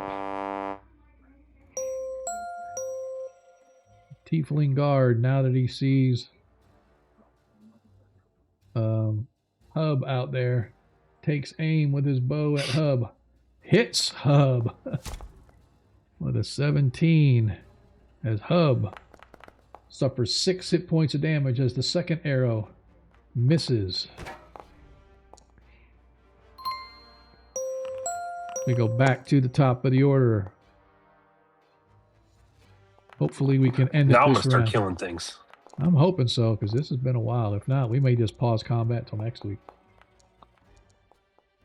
Hub, you're up first, sir. All right. Working it again, DM. I might even just stand right behind him in case you'll be generous. There you go. That'll work.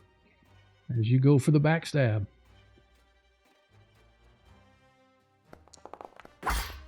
As Hub.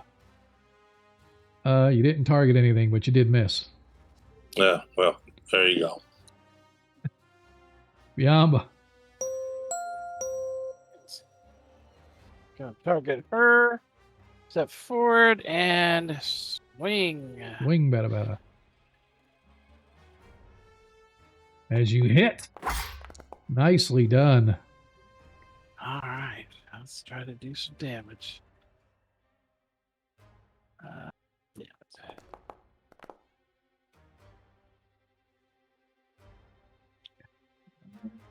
Okay, 8 hit points of damage. Nice. As the tiefling, seeing the priest of Tritherion come running up,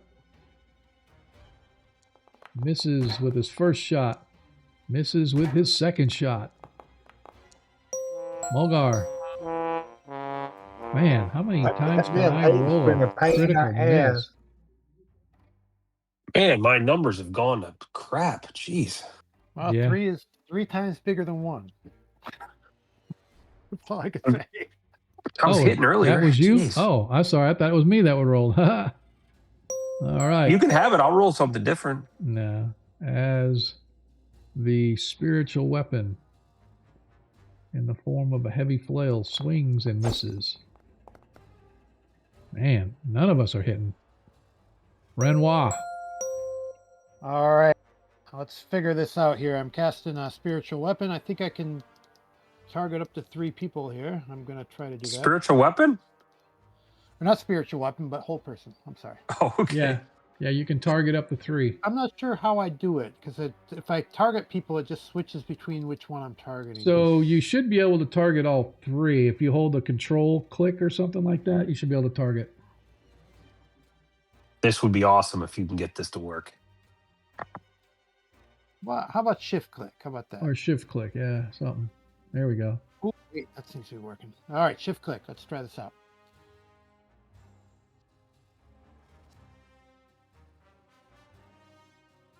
All right. So We got all kinds of options here. all right, so you've got 3 or 4 targets, so you need to first of all cast versus paralyzation. All right. And then what do we do next? Looks like they all 3 saved. Brenda, clearly my wife's fault. Just double checking to see. She got a good save, 10. Yeah, her. I want to double check. It's save versus spells, right? Save versus paralyzation. Oh, so versus yeah. So her save is a 10 versus paralyzation, Nice. and his save is a 9, and the tiefling save is actually an 11, but they also get magic resistance if they fail that. So, but not a lot, but they all did save. So I think I just heard that was a whole bunch of nothing. Yeah, yeah. All All right. right, thank you, sir. As the ape creature finally hits Mulgar. Come on. Be nice. I know. 1. 5 hit points of damage from the first claw attack. Second claw misses. Bite attack misses. As the girl targets Biamba.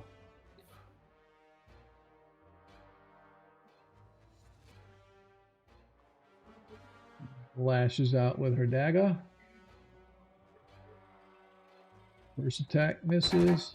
Oops, I was actually accidentally targeting Mulgar as well, but they both missed anyway. And both dagger attacks miss. Damn, man, this is crazy. None of us. Modred is still out. Back to the top. It's round 9. Can I just dump a potion down Modred's throat? That's what you want to do, absolutely.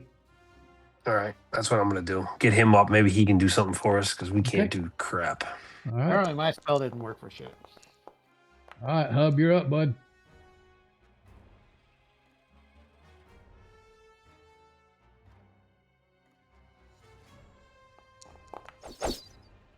Damn. All right.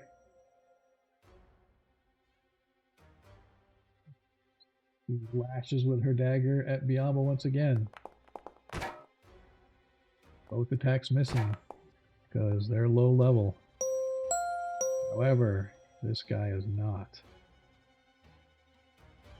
He targets the elf once again.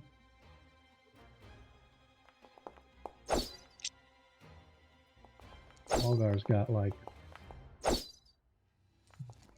is absolutely stupid crazy. Biamba, finish her off. I'm trying.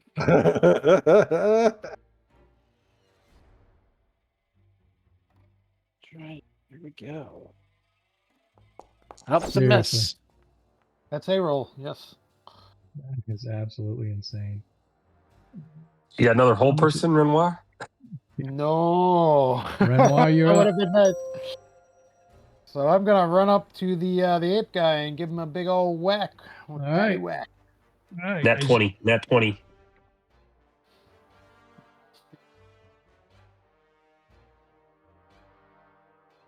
That's a charge, right?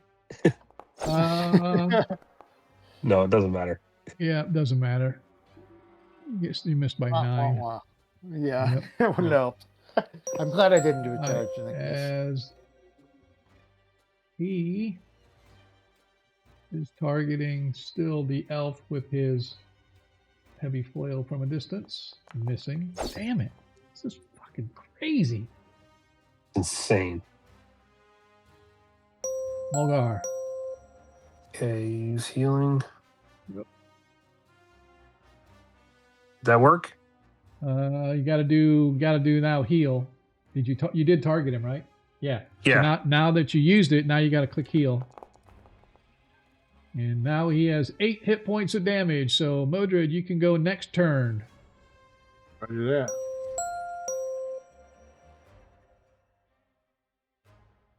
He is targeting with his bow the Priest of Tritherion once again. Missed.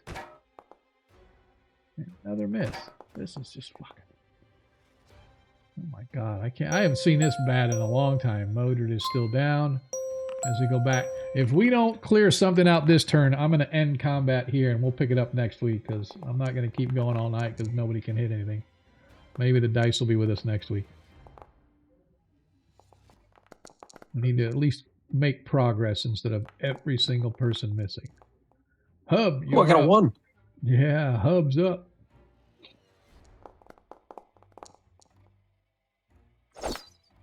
Biamba. Let's try it again. It's crazy too because you get a +4 on your roll. It's still. I mean, what is going on? I know, dude, man. This And is he's blessed. Oh, I too. rolled 4 2 times in a row. well. I remember one night I rolled like below 5, like at least a half a dozen times. Mogar. Whenever I see a 4 come up, I'm like, oh, I rolled high. I'm not feeling too bad. Yeah. There's another 4. That's a 4. What the? Yeah. No way. I'm Yeah. telling you, something wrong with this freaking roller, dude. I just think it's just the way things are going tonight. If I roll a 4, I'm gonna laugh. Nope. At least I rolled a 12. That still didn't hit. 3 times, man. Renoir, anything? All right, we are going to smash it because clearly this is the time I roll a 20. Because it's got to be. Or not. Really? 14? 14 still missed. Yeah. His armor class is 0, so that helps any. Did he come behind though? No. Oh, damn. Hey, at least I hit. Brenda. As he hits Renoir for 6 hit points of damage. We're ready for our That guy's TPK. vicious. Yep. Well, I mean, finally, he's got to hit sometime. As the ape-like creature comes after Mogar. His claw hits. Clearly, now is the round that we all hit. Well, by we 5 all, hit you points mean of you. damage. Yeah. You all. They missed with that and missed with the bite. Absolutely insane. All right. At least Modred's up and he'll be able to do something as the girl once again takes her dagger attacks to Biamba. Both dagger attacks missing. As we get to the wizard. Yep, Motor's bringing out the big guns. He's going to fix this whole thing. How does the ape look, DM?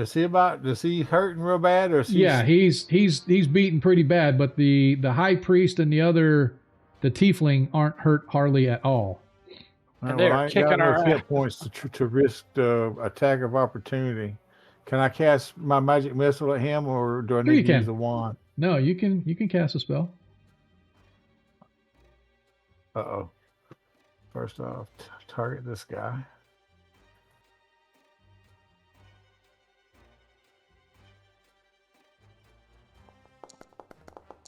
I don't know what I did there. It looks like Oh, an that was- initiative. It's all right. Random rolls. It's fine. Yeah. Hold on. Let's see. Haste.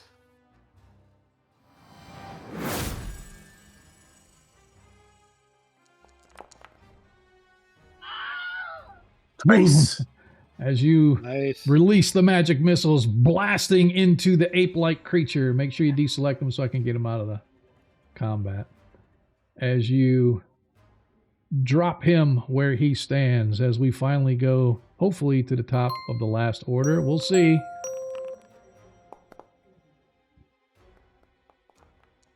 Now, Hub, I do know that you were going with your blade, but welcome to change to a sling or whatever you want if you want to use that instead. Biamba, you're up first. Try it again. Modred, don't forget to roll initiative. Yes. I've been out of it for so long. Where is it at?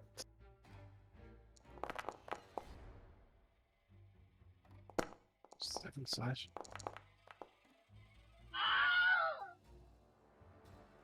Yes. You cleave through the last as she had 6 hit points left.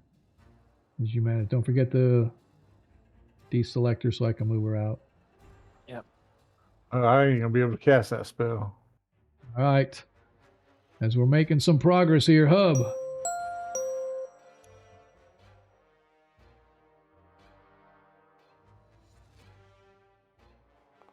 Oh, look at this.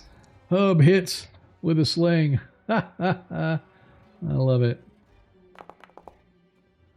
Every little bit helps as 3 bludgeoning damage slammed into the tiefling as it cries out in pain. Retargeting and refocusing. Launching the arrow at Hub. Striking Hub with an arrow. As Hub has, or takes 4 hit points of piercing damage. Let me see something here real quick.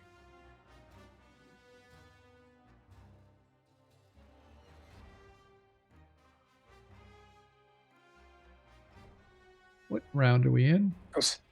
Round 11. Yep. He has no arrows left. That's all right. We're out of Yep. bless too. Yeah, it wasn't taking him down, but 10 rounds, 20 arrows. Oops. So I'm going to say he has 0 arrows left. So his turn. Yeah, they're all is done. sticking in Mulgar. Yeah. Pretty much. And he used arrows in the last combat, or the early Yep. part of this As combat. the high priest.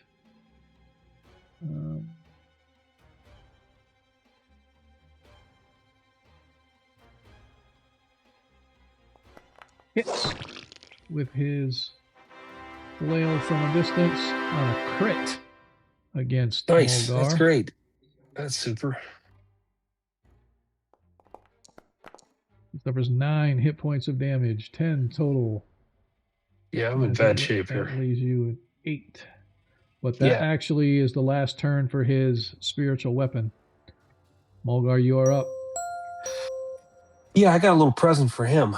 I'll step right here. And I am firing 2 arrows into him, and I'm going to hit with both. There you go. I like it.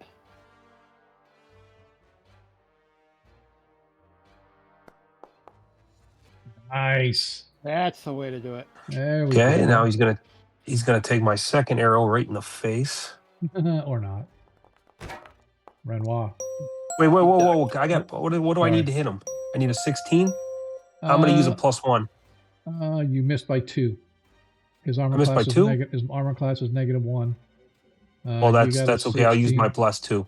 Okay, you can use your +2. It is. I don't care. We got to end this thing. All right. As you hit, 4 more piercing taken off the high priest as he cries out in pain. Renoir. All right. He's got to be hurting after the fireball. Do some healing on myself here. Remember, he saved, so he only took half damage, and he only did 16 on a 5d6. Yeah, So that's he true. only took 8 hit points. Yeah, that was almost a waste of that. I wish he hadn't saved. All right, go ahead, Renoir, with what you're doing. All right.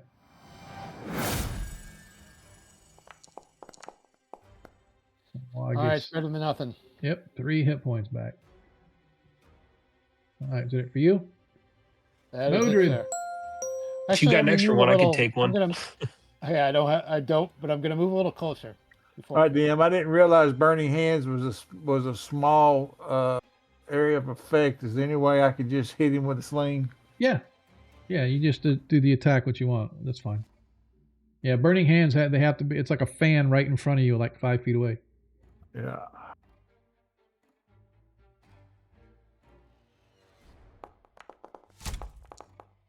Nice. Did I hit? You didn't target anything, but you hit armor class -5. So yes, you hit. Just go ahead and do damage. All right, pull it back up.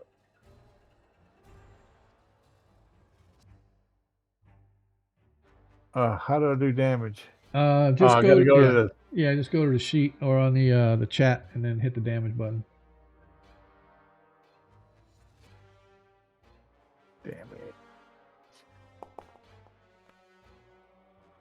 All right, 3 more bludgeoning. Better than nothing. All right, just let's see if crazy. we can't get out of it this round now that we've only got down to 2.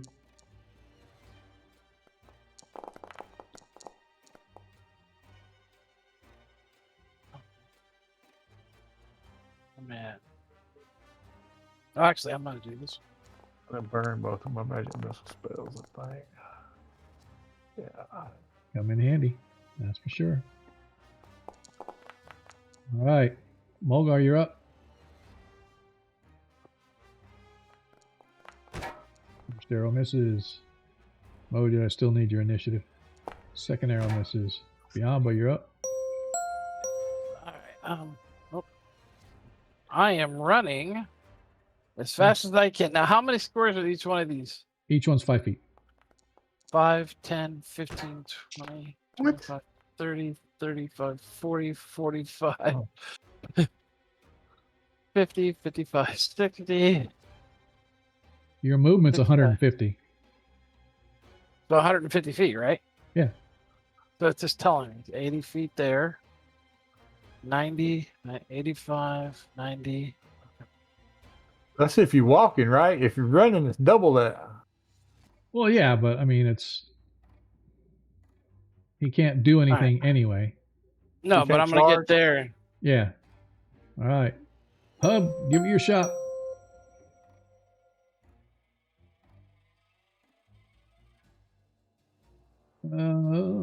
Nice. Hub hits.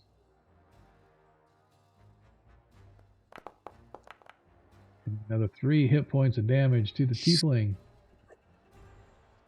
Modred. DM, I got to punch out. No worries, boss. I got you. I'll finish your combat with you. Thank you. Yep. Thank you, sir. Good night. Oh. Good night, fellas. See you next week. Color spray. I know what I do. So now you Template. place template. How do I make it Yeah, let me do go it in the for you. direction? Let me do it for you. And there. And then you already did cast, right? Yep. Uh-huh. And then we want to say, all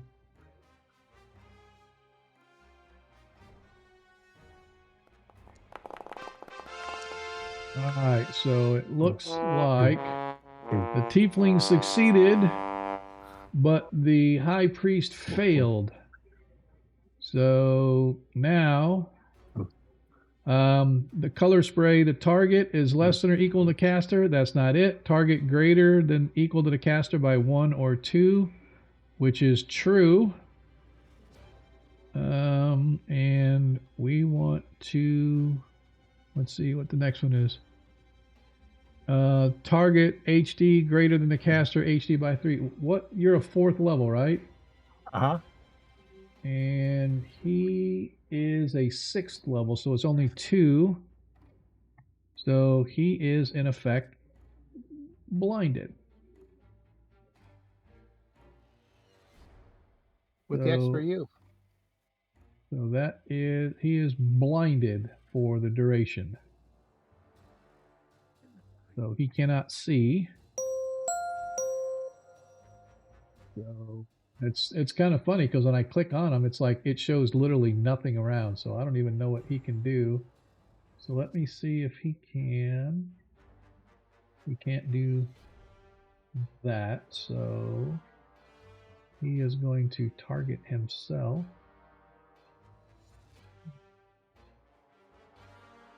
Cause serious wound. He's going to heal himself for 7 hit points. That's it for him, Renoir. All right. Y'all blinded him. It's up to y'all. I am going to cast a spiritual weapon. Exactly how does this mechanic All right. work? So first thing is you cast the weapon itself, and then it's going to ask you what weapon do you want to use for the spiritual weapon, and you pick your weapon, whether a mace or whatever. Out of it'll show you a drop down. Yep. So do cast, and then it should give you a pick and a drop down of the weapons that you can use for the spiritual weapon. All right, so something about out of resources, but I've never cast this before. But It could Oh, be. Yeah, I don't know why it would do that. Wonder. Yeah, because you've got the footman's mace. All right, so let me do this. I'm gonna Yeah, cast that's it. So when you cast it, that's why. So when you click cast, it should show a pop up that says select resource. All right, let me try this again. All right, so cast, and then it says select resource. Yep, and you do the little drop down, Yep, I see and then that. go down and find your flail or whatever, or your mace or whatever Okay. you're using, and then you select, drop in the drop down, hit select. Okay. All right, it says user Redmore lacks permission to update item. Seriously, that's funny. All right, just let me do it here. I'll cast.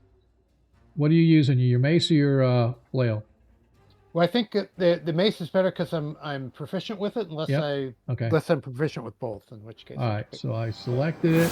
So I've done that. So now I am going to target, since I know what we're going to be doing, I'm going to put the spiritual weapon effect on the high priest. Yeah, that sounds Okay. good. Now you just target him like you normally would, and just Yep. target him and then attack with your mace from a distance. If he's blinded, don't he get a bonus to hit? Yeah, I'm gonna Or give you loses a it? I'm gonna give you a +2 on the attack roll, since he's blinded. He can't see it coming. All right.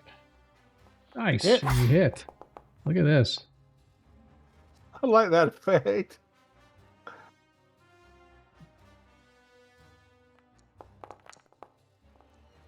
That gets mostly rid of that healing spell.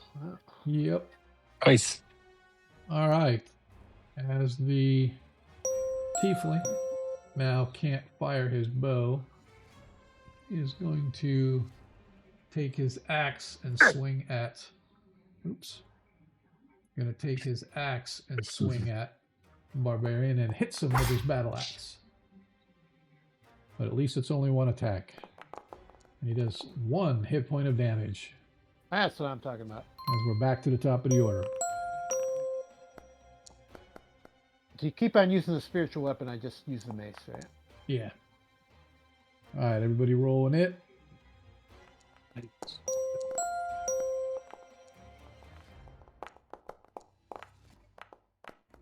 Biamba, you're up. Alright, let's see if we can hit the guy. Nope. No good. I won. All right, DM, since this is probably the last combat, and I'm not gonna it's gonna go away after tonight. Okay. I'm gonna use my sling and my natural 20 to bing that guy in the head. All right, just go ahead and roll the attack, whether you hit or not. Do damage and add whatever the sling damage is on top of that. You hit anyway with a crit. Oh yeah, then save your 20. Save your 20 for next round. Yeah, can I do that, DM? Sure you can. Okay. Yep. So what just the- roll damage and add add 4 points on top of that. So it's So damage. just hit the damage. Yeah, just hit the damage and then add +4 onto it. Where it says damage style, add 4. Yeah, No, modifier +4. correct.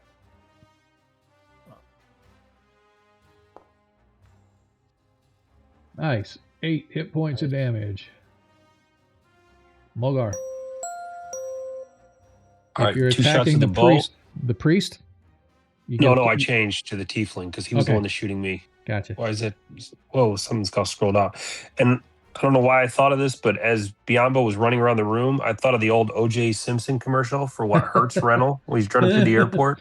I can see it, Biombo jumping over the chairs. Yep. First shot misses. Second shot hits. Thank you. That's what happens when you get a grudge there. Why is it scrolling down like it was? Sorry, guys. Sorry, a second. Just We're it good. scrolled all the way up. I don't know why it did that. No worries. Come on. There it goes. Big number, big number, big whammy, no whammy, no stop. Nice. 6. Nice. As Killed you him. peg him right in the face as he drops off, falling into the sand face first. Take that, you piece of crap. Every Okay. one of these bodies will be freaking beheaded. And then the Yeah, I heads got will an be idea. taken and burned. We got that muddy pool back there to throw them in too. I don't trust that even. As Hub Oh. hits 20! 20. 20! Nice. with a crit.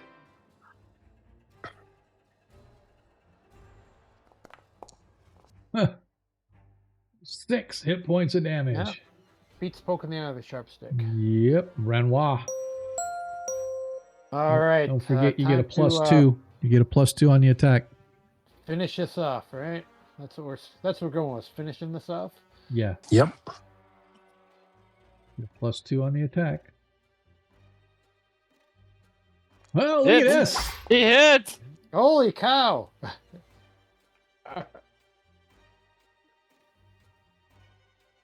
What the hell's going on, man? All of a sudden at the end.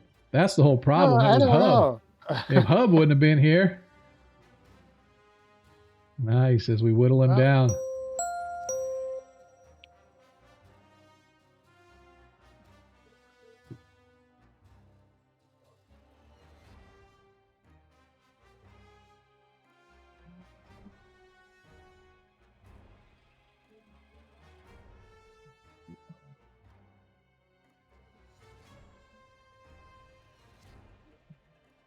Hey.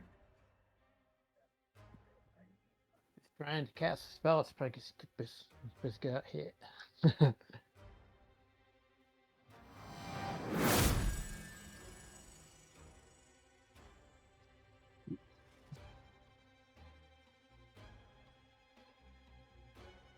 As you guys watch as he chants and casts a spell, and suddenly the blindness is removed from him as he casts Dispel Magic. I forgot that he had that scroll. Not scroll, but that spell. I'm like, dang it. All right. What the hell? There we go. Like all of a sudden my forge froze up. All right, back to the top of the order we go.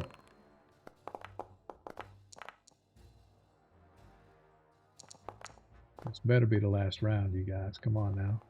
Try it. Try it. He's only got Try- 60 Yeah, hit try it. points left. You guys should have freaking Only took on 60, yeah. It's at the top of the order. Mildred, fly and be free. You got your nat 20. Yeah, I'm going to use it, DM, and do that double damage. All right, you're gonna do it, and then roll the damage. It's not double damage. You roll the damage and then add the max. So you roll your sling damage. So you hit damage and then add +4.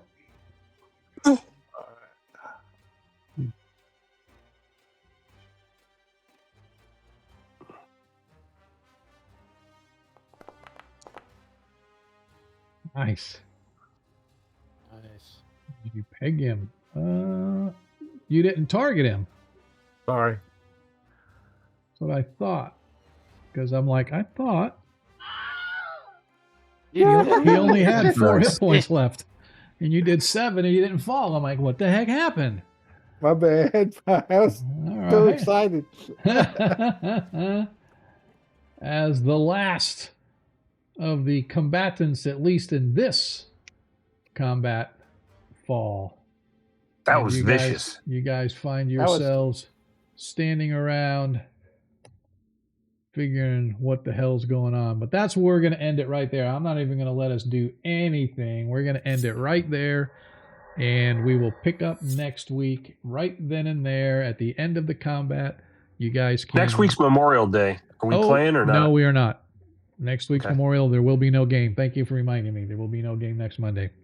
For those that do follow the stream, though, you know that our Friday game is every other Friday. This coming Friday is our off week. However, I am running a one-shot 5e. I encourage you all to come check it out.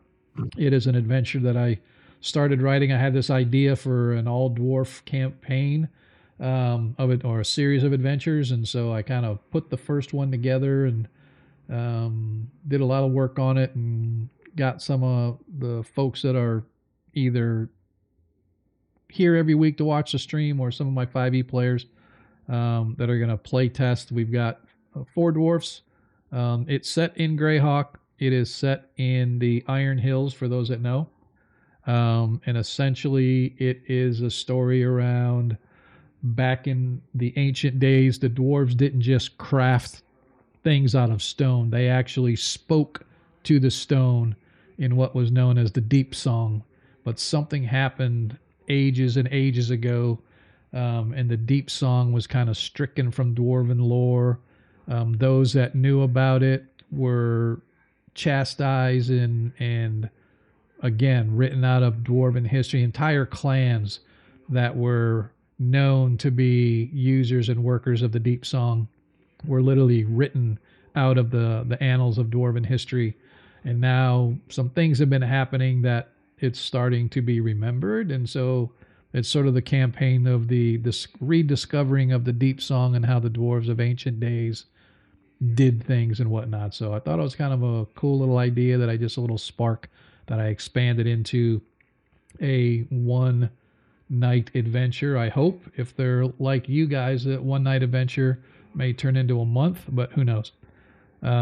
It's literally just 3 or 4 parts, and hopefully they're able to get through it in one night. They're going to start probably at 7, but if they want to start at 7:30, it might go a little longer till like 11:30. But bottom line is, I encourage you guys to come check it out. Hopefully you will be there. If not, we will see you not this Friday, but next Friday if you want to come, or not following Monday, but the Monday after that. But easiest way is to come to Discord and find out when the hell we're gaming, because it always seems that something happens where I end up not being able to play. So, but I appreciate you guys hanging out with us. We are going to find someone that we want to raid. I don't even know who's up there. Oh, Darling's still up there. So let's we can do Darling. We can do Blackwater D&D. Let's go to Blackwater D&D. I haven't been to those guys in a while. So we're going to bounce over to them. For those that were here. Damn, everybody's dropping, man. There's only like 3 of us left. All right. That's good. I appreciate it. But yeah, so I'm going to bounce over. Hopefully you guys will hang with us so that we can go show Blackwater D&D some love. If you haven't followed them, I encourage you to do so. Make sure that you let them know where you're coming from. Hopefully they'll at least be there for another few minutes, and we're going to take a few of us over there, and we're going to bounce their numbers up. There's about 100 people over there, so it's always good to get a little exposure.